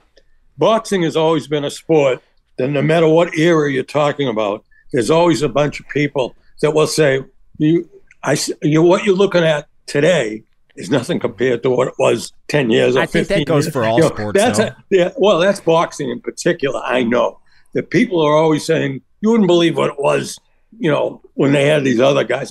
And, you start with Ali. And people point to that. You start with Sonny Liston and Ali in those days, and people always right now, as we're talking right now, there obviously isn't anything to compare to that. There isn't, and there hasn't been too many periods that there has been anything that compares to that, because those are exceptional periods for boxing. I love boxing, and I don't think there's anything greater than the build-up for a big-time fight. Yeah. It's almost the way my dad talks about it is if you had a heavyweight title fight back then, it was pretty close to being the Super Bowl in terms of like. Oh, yeah. I mean, the Rumble in the Jungle, how many people watch that worldwide? I have no idea what the answer is, but all of them. I mean, it would have been probably close to rivaling the Super Bowl numbers. Anybody ever see Hagler and Hearns go at it? I've seen like the YouTubes, where they just trade. Unbelievable, yeah. Unbelievable. And boxing, to the extent that it has succeeded, it's almost in spite of itself. Yeah, because the people involved in the background of it are terrible. Mm-hmm. I mean, the gangsters and the things that have gone on, and behind the scenes. Yeah, corruption, and still succeeds. Yeah. You're up again. I'm gonna go with old school rap. So I love 90s rap. I can't listen to Drake. I think is dog shit. I actually do like Kendrick Lamar a lot. In terms of today's rappers, the rest of it, it's unpalatable to me. I can't listen to it. I don't understand it. It all sounds very similar. I think just with the auto-tune shit, you go and look at like a Tupac song, that's poetry. That's poetry. A lot. I mean, go and look at lyrics of any Tupac song and read it. You're like, that's a poet writing that. Obviously, it's a rapper. It's a different form of poetry. I love old school rap. Bone Thugs, Tupac, Biggie, it doesn't matter. I remember like on the way home, like, because I know you guys don't really like rap. I liked it in that era. In that moment, because I started playing old school rap, I was sort of expecting Chief to be like, get this off, put something we all like on, but never got it at all. And and people enjoyed it. No one said it better than I. Yeah. I remember I was blasting loud. Mr. Portnoy, is it on the same par as what you listen to? Take a guess. Take a guess on 0 to 2 how much I know about rap. And I'll give you a hint. The answer's 0. Yeah. I wouldn't be the one to be commenting on that. I agree with Dave that it was better, but I do think that this is just like a generation thing. That could be also that we've aged out. Probably. I think that's maybe true for a lot of these artists are just as popular as ever. Just as formative as ever. Like Drake, Kendrick, all these guys. So it's. I know, like when I throw on the Grammys or whatever, and they bring out some rapper who's a baby. Yeah, and I'm like, I don't know who the fuck this guy is. Yeah, but it's not an indictment on them. It's more totally the times. Yeah. I think personally, rap died with the Carter 3. That is my opinion. I think that is one of the all-time great rap albums that came out in 2008. It's a good take, Dave. It's a good take. But that's where rap shifted from like what it was to what it is today, in my opinion. Because that album, start to finish, I could listen to it all day, every day. Klemmer, anything on this before we move on to Chief? Yeah, I completely agree with most of you guys. I think the idea like rap died at any time, that's an old man shouting out. Yeah, sure. It's very cool. Like my favorite group of all time is the Beastie Boys. Like I miss the hell out of them. I love more maybe 80s rap because I'm more older than you guys. But I mean, music changed, evolved. People like it. You know, I try my best to try to always listen to new stuff, because the second you start saying something's dead, it's not. That means that you're culturally dead, and you need to open up your mind. That's true. I do host a music show, so I've been exposed to a lot of artists I never would have been exposed to without doing that. Like I think Olivia Rodrigo today. You, Mr. Portnoy, I know you haven't heard of her. You heard of her, Klemmer? Yeah, of course. She's very good. I think she's awesome. I do too. Who's the other girl? Sabrina Carpenter. Who are you talking about? I didn't catch that. And just What's the pop name? stars. Pop stars. You don't know who they are, Mr. Portnoy, but I think they're great. Try me. I might have somebody that could call for a helpline. What are they? Olivia Rodrigo. Who? Exactly. So I try to like open my mind to it, but what do they like, call it, a lifeline? That's what I need for that. If anytime Drake puts out anything, I'm just like, this fucking stinks in my head. I can't do it. Yeah. All right, you're up, Chief. I'm going the music direction as well, but I'm just taking MTV programming. So MTV, that used to be one of your staple channels. Like if you were going to have 5 favorites on your old school remote, MTV was one of them. They had great reality shows. Running home from the bus to watch TRL to see which one of these rappers were beating the emo boys, or the punk guys, or Sum 41, Britney Spears and all that. So having like the TRL top 10 like matter, and then Real World and Road Rules and The Challenge and all these shows. MTV used to be awesome. Now it's just it's ridiculous. It's just right. Like I feel like I think it goes back to money, where it's like we're gonna get X amount of ratings. We won't put money into anything. We'll take the cable package bundle check that we get, and that's it. And MTV is dead. So bringing back good MTV would be awesome. I think that's a good MTV. Depends on how old you are. So I miss when MTV played music, like when it was all wall-to-wall music. I think that was MTV's heyday. Like the 80s MTV to me, I like the Real World and I like Road Rules a lot, especially when I was in college. But like, it was better when it was wall-to-wall music. I missed the hell out of 80s MTV. Yeah, and you could always get that at certain, like I feel like in the mornings too. Like in the mornings, it was just all music videos. So like when I was getting ready for school and having breakfast, I would have if SportsCenter was on a commercial, you flip over to MTV, and that was it. Those are the only 2 channels in the morning, and now it's not even relevant at all. Yeah, it sucks. If you asked Annika. She'd obviously know what it is, I would assume, but like, well, they still play shows that are popular, like The Challenge, and I mean, the Challenge isn't what it was. No, it's not, and the ratings reflect that. But more people are obviously watching it on streaming. But, or is it a problem too, where like we're just old? MTV is not really for us. Like we're not. No, they don't do anything on anymore. Speak for yourself. Speak for yourself. No, but you're right. They've pivoted to like. I mean, imagine if like you did something here that made the company a shit ton of money. You hated it. Everyone thought but it got views and it made a lot of money. Like I think that's what they found with ridiculousness. Yeah, but like I know that's what they stick with. But because they could just be like, we're gonna they'll probably have lower ratings, but they didn't put any money into it to begin with, so their profits are higher. Yeah. But it's like that moment where, like, what was it, Steven slapped the girl in Real World Seattle? Like, that was, like, everybody was, like, same thing we were talking about TV shows before. It was like everybody was talking about that, and everybody watched it, and now it's not that. Yeah. I don't disagree, but it's a complex conversation, actually. Klemmer. I miss video rental stores, like the Blockbuster. Like, I miss the hell out of that. Now, you know, you walk into a Blockbuster or whatever your local video store was in your town, you had all these opportunities. Like, every single video case was an opportunity of something that could be the best movie you've ever seen. And back then, you had to rely on, like, magazines and stuff. It wasn't like, sometimes you would pick movies you never even heard of because you liked the way the box looked. And I felt like it made me, like, more culturally, like, diverse. Like, I was watching things I would never necessarily always choose to watch because it had a cool cover. And I learned about movies. I read the backs of them. I would spend hours in Blockbusters just reading the backs. I missed the hell out of that. And I know you have Netflix and streaming and things are more options now. But I think there's something to be said about physically walking into a store and looking at each option as opposed to just, like, scanning it on my Now, Klemmer, you're missing a key point of this.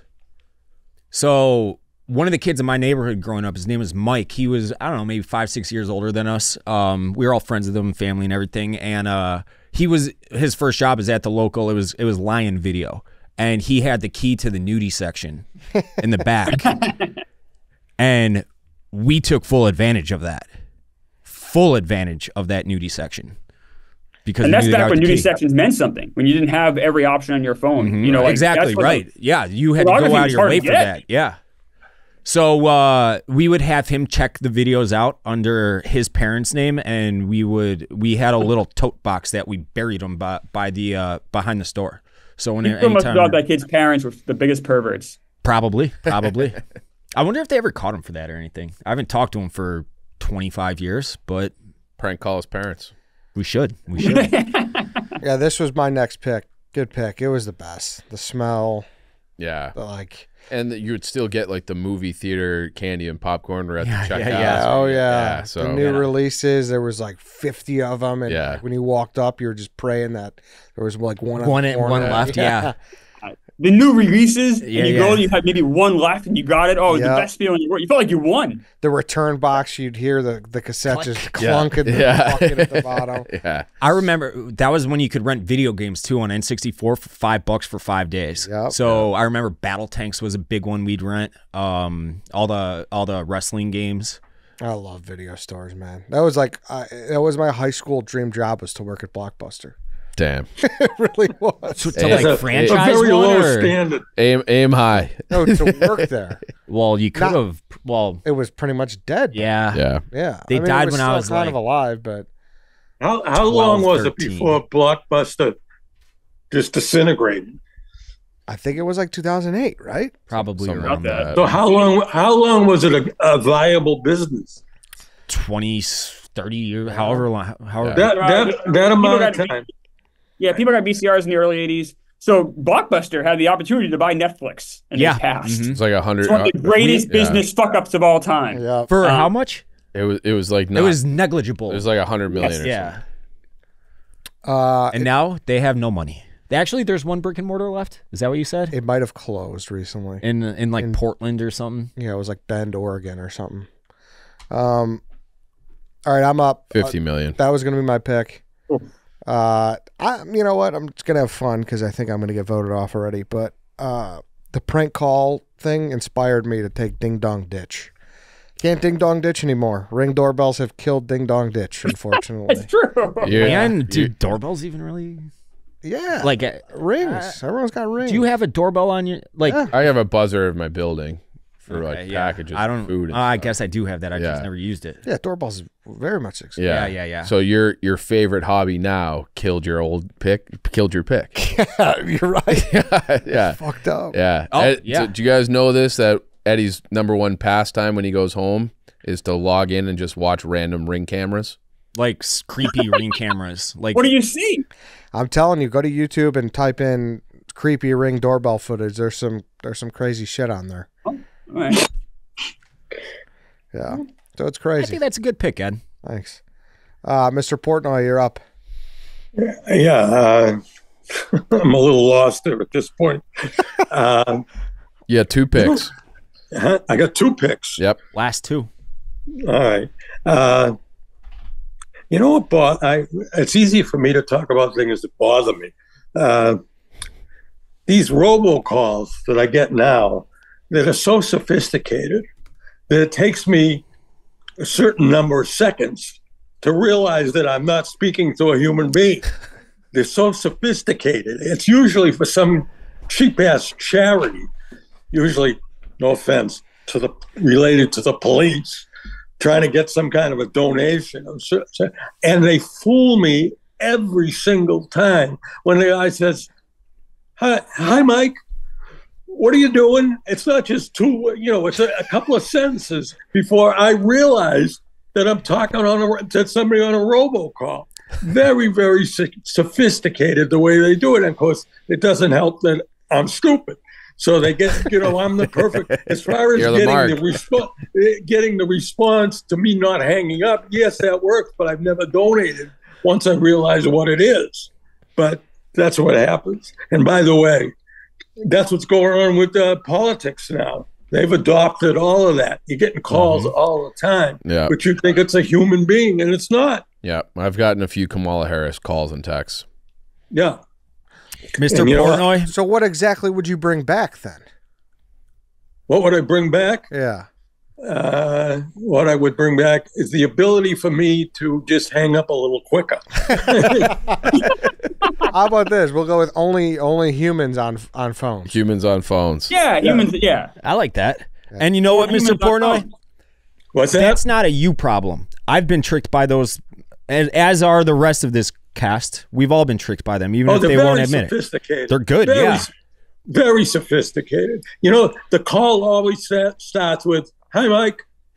And it sounds so real, and I'm so stupid that I keep falling for it. I've never gotten anything from me, but I fall for it 100% of the time. Do you ever argue with this robocall? No, that doesn't sound too productive to me. You mean after I know it's a robocall? No, like, hey, stop interrupting me. I'm talking here. No, I don't think I've done that. I got a lot of time in my hands. I suppose if anybody could do it, I could. You're up again, Mr. Portnoy. Last one. Last pick. All right. And what's the topic still? Same Things one. that should be brought back. Oh, okay. Something should be brought back. Give me a second here.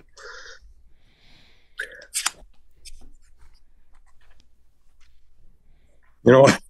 It just crossed my mind. It has nothing to do with anything. Do you ever remember the guy he was a very famous general, very respected general. And he was somehow, I think he was running for, he was on a presidential ticket. And this just crossed my crazy mind. And he was with one of the guys that had no chance, that was on the presidential ticket. And he wasn't used to being questioned. And finally, when he got sick of the questions, he said, I'm out of ammo. And that always struck me as one of the, when he didn't know the answer, he just kept saying, I'm out of ammo. Was that Admiral Stockdale? It might have been president. Thank you. If we could put up a thing of Admiral Stockdale, that was one of the funniest things I've ever heard. You got to understand, this guy was a very renowned and respected general, but he killed himself with that response. In today's world, with all the communications and everything goes viral, this guy would have been unbelievable. Just the way he said it, I'm out of ammo. He couldn't take any more questions. I don't have anything else to say. And I'm out of ammo right now. Poor Stockdale. One quick Stockdale. So Stockdale was at a debate, and they asked, and no one knew who he was. He's kind of an unknown guy. Right. And he opened it with, who am I? Why am I here? And people just parody that. Right. If you were around in 92, it was top shelf humor there. Was that one? That was 92. I had never heard of him, but he was running with. That's what he said. Who am I? Who am I? Why am I here? who am I and why am I here? And the other thing that he felt that he followed up with another great remark when he didn't know the answer. Says, I'm out of ammo. I forgot all about that. All right. 5th round pick, Mr. Portnoy. Oh, yeah. All right.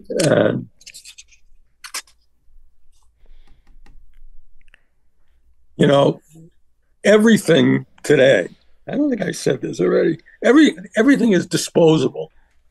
The phones are disposable. They never used to be, right? Mm-hmm. And now, if you see the ads, they're telling you, come in, we'll give you a new phone. Regardless if the phone that you have is fine, we'll give you a new phone. It's nothing. To get a new phone, no, how many people are on their second and third phone? I mean, and the companies, they're all telling you, come in and get a new phone. Won't cost you anything, right? And I guess a lot of people do it. I've never done it. I hate changing the phones because it means I have to learn something all over again, which I'm really not interested in. But there's so many things in today's world that are disposable, and that's supposedly a good thing. So to me, phones that last? Are you just taking they don't make it like they used to? Well, if you're not happy with the phone, yeah, right, throw it away. Go and get another one. It won't cost you anything, right? The only thing you might pay for is a new agreement to pay for it on a rental type basis. Yeah. But you can get a new one, and that's what all these big companies talk about. Yeah, come in and get a new phone, right? Mm-hmm. You've all heard that. Yeah. No, a new phone. And there's won't cost you anything. Just come in and get it. We've become much more disposable as a society, for sure. Like we are so quick to throw things away, so much quicker than we used to be. And I think things are made cheaper because that's what we fall into that trap. But I'm not in that trap because the last thing I want to do is get a new phone. I'll hang on to that one I have until hell freezes over, because I finally learned how to use it. Yep. I mean, you're talking like I had an iPhone 5S for 8 years, something like that. So the iPhone 12 was out, and I was still using the iPhone 5 because I liked it. And I'm like, it's not going to make my tweets funnier. It's not going to make my emails smarter. It's just the user. So if I can tweet and text and make calls, that's good enough for me. And what they're inundating you with as a consumer is that iPhone 5 that you have. Look what we have now. Right. The new iPhone 20. Right. And it's so much better than the one that you had. And by the way, the rental is bigger, but they don't tell you that. Right. I'll say one other thing about that. Let's squeeze it in. There's no better feeling when you become the owner of that phone, because you paid off what the rental originally was, and now that sucker is yours, and they're not going to get me, and I can still use this phone till hell freezes over, and I will. Got him. Back to me. I'm taking Letterman jackets. Oh, do they not have those? Those not a thing anymore? I mean, if they are, they ain't as relevant. I don't know. I don't really know any high schoolers, I guess. Yeah, I don't. Yeah, so here was my rule for doing this. Is I was talking to my friend yesterday, and he wore them religiously in high school. He's my age, so he graduated high school in 2009. All of his friends had them. They'd always wear them. His little brother's probably like 5 or 6 years younger, and they never wore them. Like, they just weren't cool anymore. I do remember hearing a thing when my brother was in high school. He's 10 years younger than me. That they just let anybody. It wasn't just for the athletes anymore. Oh, no, that's how it was for us. Oh, you had to, no, for us, like you had to be an athlete, and then you would get your letter. Like, you're a varsity. You didn't have, okay. Those are ones with the leather sleeves? Yeah. Yes. Yeah. And the girls have the hood things. Did you have them, Lance? We had them. You could get them, and like you could buy them, but you had to earn the actual sport on the back. But it was kind of like you just didn't. No one did it. It was. That's how it was for us, though. Like, I never had one. Friends of mine did, and they would, put all the patches on them. And only time you'd wear them was like if you were on the varsity team and you were watching the sophomore team. You wouldn't wear them. The class ring, man. It went the way of the class ring. Yeah, for sure. When you said the Letterman jackets, you know what popped in my mind? I'm the biggest Dave Letterman fan in the world, and they had jackets that said Letterman on them, not in high school or college, but they were Dave Letterman jackets. And he is my favorite human being. Mm-hmm. Letterman was the best. I missed that show so much, especially the NBC version of Letterman. NBC Letterman was better than CBS Letterman. The best. He is, you know, something. And I probably, if I met him, I probably wouldn't like him as a human being. But I'll tell you something. My favorite entertainer, I wasn't going to talk about this, but my favorite entertainer, period, Dave Letterman. And there's still a lot of people, Klemmer, your age, my age. I mean, he's the best. He's the best. And he, you know something, I think I might have just said this. If I met him, I probably wouldn't like him because I think he had a lot of issues, obviously. And, you know, but, and the show itself, that show is the best show as far as a comedy show, late night comedy. Nothing compares to it. Nothing he did, and I'm sure nothing does now. I feel like you could have taken late night TV, as your pick, Mr. Yeah, because it's not good anymore. No, yeah, it's just society changed. Yeah, you're right. It's I couldn't do that because I'm sleeping all the time. But when Letterman was on, I was up. And then in the later years when you could make a tape it and whatnot religiously, I would watch. I certainly would watch it. At the very least, I would see the next episode. And his relationship with Paul Schaefer, the band leader, priceless. Klemmer. I'm going to go with magazines. And I don't mean magazines we have now, these brochures. Magazines in the 90s, we had the best writers in the country. I'm talking about Sports Illustrated, Entertainment Weekly, Premiere, if you're a movie guy like me, Time Magazine. You had amazing writers writing Rolling really Stone. in-depth. It was the only place to find like long-form writing like that. And it was fantastic. I would get Sports Illustrated, and I would read it from cover to cover when I was, you know, my whole entire school years. And I would learn about sports and parts of the world I never even heard of. And it was incredible. I miss that writing, that style, that long-form writing. I miss it so much. Yeah. I feel like when I was first an adult and traveling, like I would just go and they still have them at the airport, and that's the only place I would ever buy them. But yeah, I used to love that too. That Sports Illustrated. I think it would come on Wednesdays or Thursdays, and I would be looking forward to it. That's like the only day I would check the mailbox. I would check it. Yeah, usually magazines came on Wednesdays or Thursdays. I would check the mail 3-4 times a day like a maniac because I wanted my magazines. I loved them so much. You know something? And I'm older, obviously. I'm the same. I did that too. Years before. Time Magazine, not so much Newsweek, but Time Magazine would be delivered to my house, and I would read it cover to cover because I was interested in that stuff. You know, like most people that age, kids that were not. But I always was interested in current events, politics, and things like that. And that's where you would see it. You know, and now look at Sports Illustrated. Aren't they out of business now? I think so, yeah. It's terrible.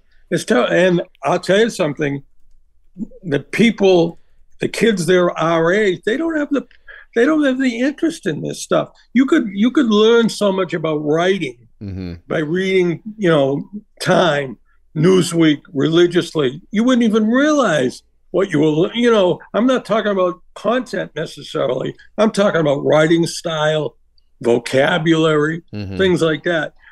You don't see that anymore. Yeah, I think this is a really, really good pick that was not on my list. It wasn't on my list, and it's not necessarily funny, but it's just true. Yeah, sporting news. Sporting news is great. Being on the cover of Sports Illustrated was like a huge deal. Yeah. I mean, it's not really a magazine, but growing up with cards, Beckett was my thing. Yeah, Beckett was awesome. You get the Beckett card monthly, and like you look up your baseball cards and see how they did. Like, I don't know, I missed the hell out of magazines. I still have it actually. It's at my dad's house, but a Roberto Clemente rookie card that my dad bought at a garage sale. That he bought it in the plastic case, and I've never got it graded, but it's fucking mint. It's mint as you can get. I have a Jack Kemp card that's in mint condition. I thought he was going to be president. He screwed me. That's the second vice president nominee from the 90s that lost. You brought up, Mr. Portnoy. Say that again. I didn't hear that. That's the second vice president on a ticket that lost from the 90s that you brought up now. Dole Kemp 96. Yeah. I thought he was going to be president. He screwed me. How do you think he feels? I don't think he feels at all because he's dead. Oh, he's dead. Yeah, doesn't feel much anymore, right? There was more. Let me tell you something. I was as upset as anybody when he died. I thought he was going to be president. He screwed me. The dream is dead. Then Jack Kemp. The dream died. Yeah. Chief, you're up. I'm taking fighting in hockey. Fighting in hockey when in the 90s when you had these like line brawls, and you had the Avalanche and Red Wings, they genuinely hated each other, and it was just like, all right, everybody on the ice is fighting, and that it was just much more commonplace. Hockey's my favorite sport, and they have legislated out. You still get a smattering of them, but it was a bigger part of the game. And hockey needs more moments that get people excited, get people out of their seat. And this is something that you used to get like one a game, one way or another. Now it's like, depending on the team, it's like once every 10 games. And you don't have like these blood feuds that are scores that are just settled. Am I the only one that physically? I like playoff hockey much better than playoff basketball, much better. I would agree with that. And in the playoffs is when it gets a little bit more violent, and you get like the scrums at the end of the game and whistles, and it's the playoffs is the only time where hockey is more like how it used to be. And it can carry over from one game to the next. Totally. They get in the fights before the game starts last game. Yeah, it added something to hockey, so they got to find a way. I understand like the concussions and all that, but they got to find a way to make that a bigger. It's the only like of the four major sports that allows combat fighting, like actual genuine fighting. And you see combat sports like UFC is on the rise. Hockey is allowed by the culture to have it, but they're trying their best to get rid of it, and it's a shame. And it's probably a big mistake. Don't you? I agree. You're not really allowed to remove your helmet or gloves anymore, right? No, your gloves have to come off. But yeah, like now they make everybody have a visor, so you start a fight, you're not allowed to. Then there was a period in like the 2010s where everyone was wearing a visor, and then the guys would start to fight, and it would almost be like, all right, we're getting ready for a duel. Like, take your helmet off, and like we'll circle up and we'll fight. And it's just not, they don't do that because now you're not allowed to take your helmet off. So now you're just punching guys in a piece of plastic. Nothing's doing it. Yeah. How many times, especially in the playoffs, you see them start fighting from the last game? Yeah. Right. It's awesome. It's great. It is. Yeah. That gets a casual like me to tune in. Right. Like I want athletes and teams to hate each other. Like that's the best. So the Blackhawks and the Canucks and the Bruins and the Canucks in the 2000s, it was great. It was great theater. No, I agree with that. I agree with that. Make hockey violent again. Yeah. Yeah. White Sox Dave, Mr. Relevant. Mr. Irrelevant. I got a whole smattering of things. I think I know who's gone already, so I'm just going to go with a fun one instead of a easy one. I'm going to go with bench sheets and cars. Yeah, see, like that's a good one. This is like the kind of shit I was thinking of. You guys picked great tangible stuff, so I'm not shitting on it, but this is the kind of shit I was thinking of. Yeah, my first car, 92 Buick Century, it exploded. My buddy threw a firework in it, and it literally exploded. The entire Wheaton Fire Department was at my other buddy's house. It was like a Michael Bay movie, like no bullshit, but I had bench sheets, and that was the only car I've ever had. What year did they cut that off, you think? 95-ish? Do they have them in like pickup trucks maybe still? I mean, like maybe like they in have them Sydney's pickups, I'm sure still. Sydney's doesn't. I've driven that car. Mr. Portnoy, you're a car guy. When did the bench seat disappear? I'm not sure. You know what I watched since you're talking about this? Any of you folks, some of you do, watch this when they roll out these gorgeous cars, the Camaros, and it's I forget what it's called. The people are going to buy them. They roll them out. Cars. What's that? Concept cars? No. They say they would have these cars were a legitimate, like a Camaro from 10 years ago. It's like a classic car. A classic. It's in mint condition, and people and this is what people. There are people that they buy them. They buy them for either to resell them or because they're collectors, but they're in gorgeous. I'm talking about, like a 68 Mustang. Yeah. And absolute. And if it's, an original equipment car, they're worth a ton of money. Yeah, they lose money when somebody has, refurbished it. The minute you start to refurbish it, it loses value. But if the original equipment, the engine and the interior, if it's original, those are worth a lot of money. And the best bench seat of all time was definitely the one that looked out the back window in the old station wagons. Yeah. Yeah.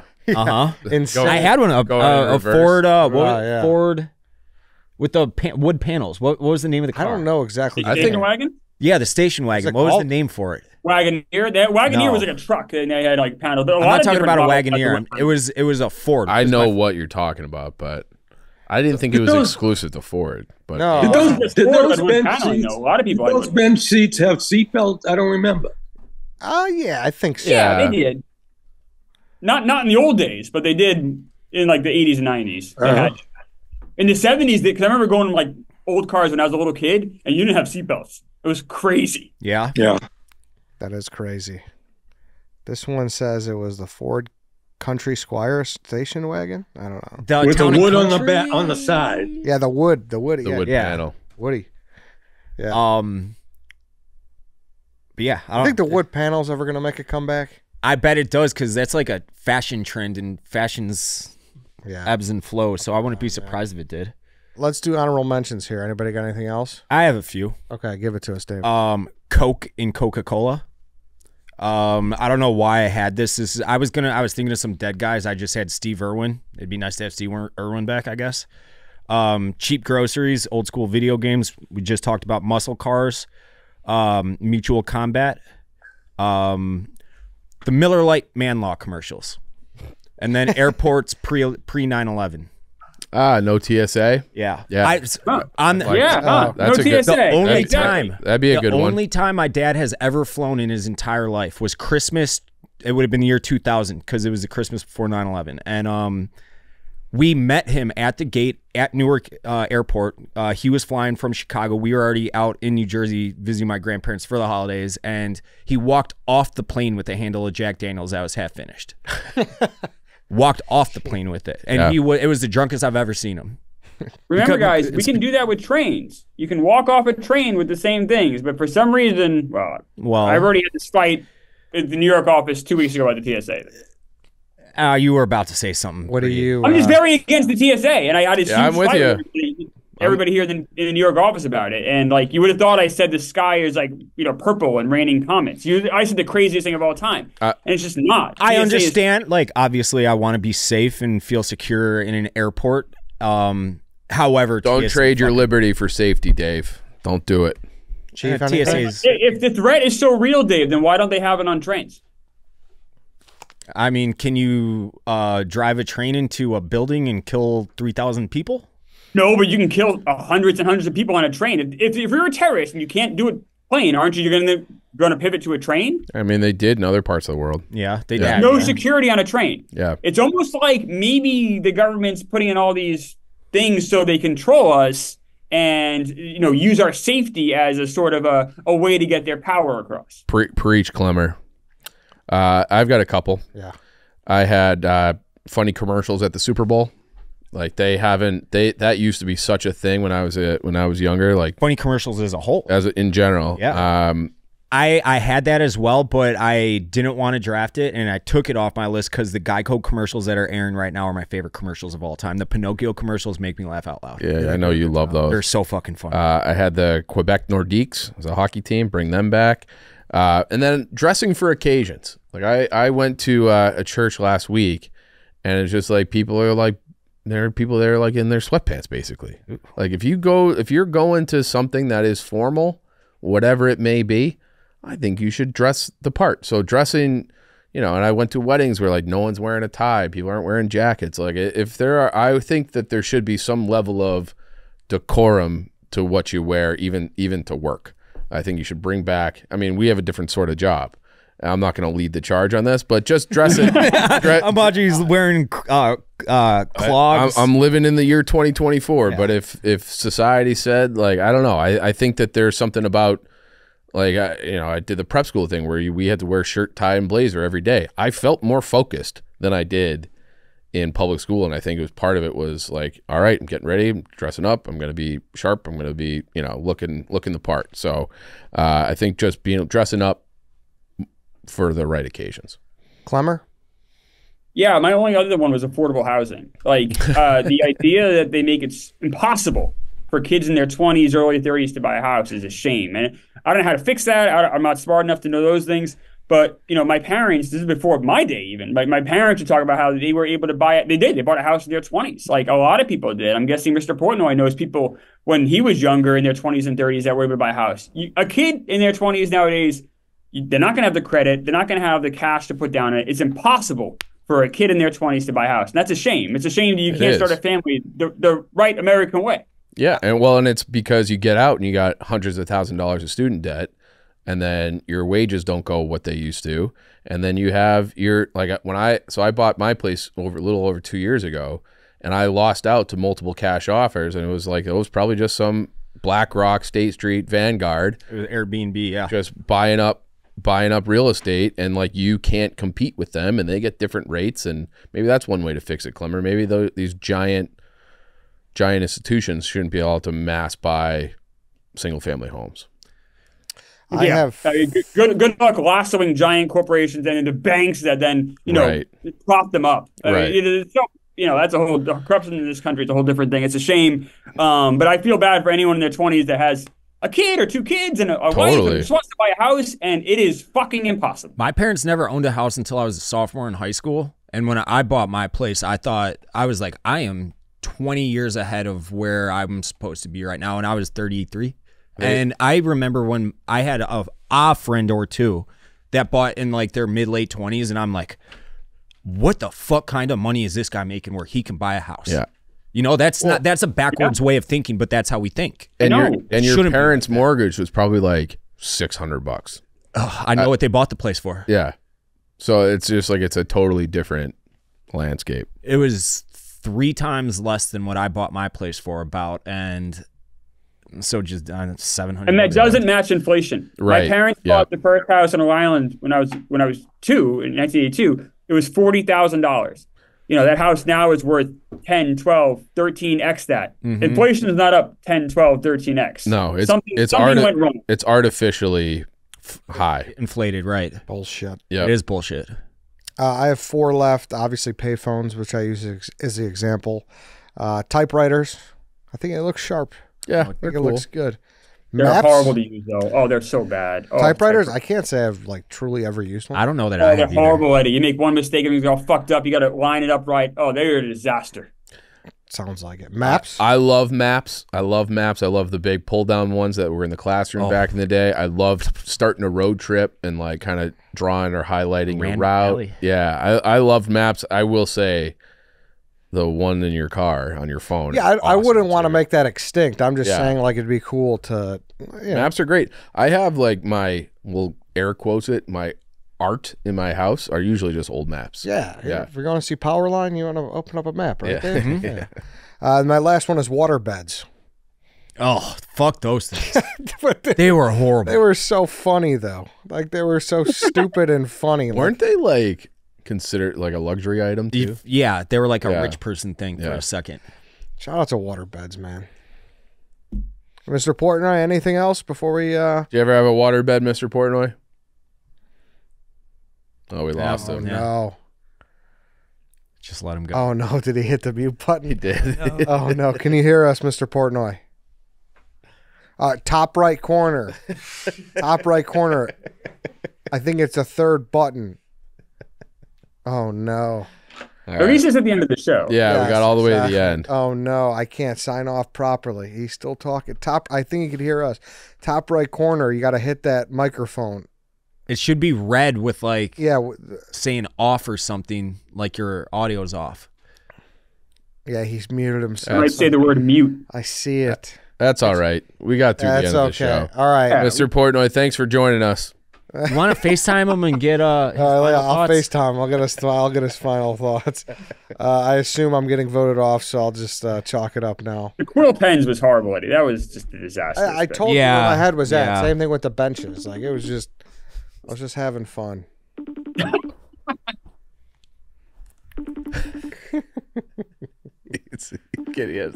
FaceTiming now. Just swipe it, Mr. Portnoy. Oh no, Mr. Portnoy. You there? Eddie? Yeah, what happened? You hit the mute button? No, I don't know what happened. I must have moved the iPad. Oh no. Better now than at the beginning, right?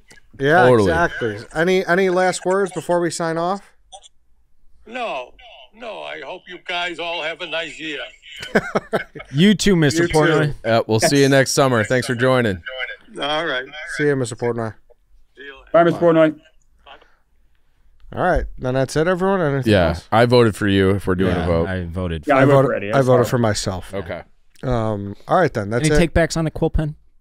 No, I think I stand by what I said. I think big moments would be cool to have a quill. I think if that was Mr. Irrelevant as opposed to second overall, I stand by everything. In hindsight, I would have taken drive-in movie theaters first. But like I said, I was going with like Letterman jackets. Like that's a good one. I'm not dying for him to be back, but Yeah. there's just certain stuff that amuses me. Yeah. That's how I work. All right, then. Klemmer, thank you. Appreciate you. Thanks, Thanks, Klemmer. All right, everyone. thank you, Klemmer. That's it. Thanks for listening. Thanks for watching. See you guys next time.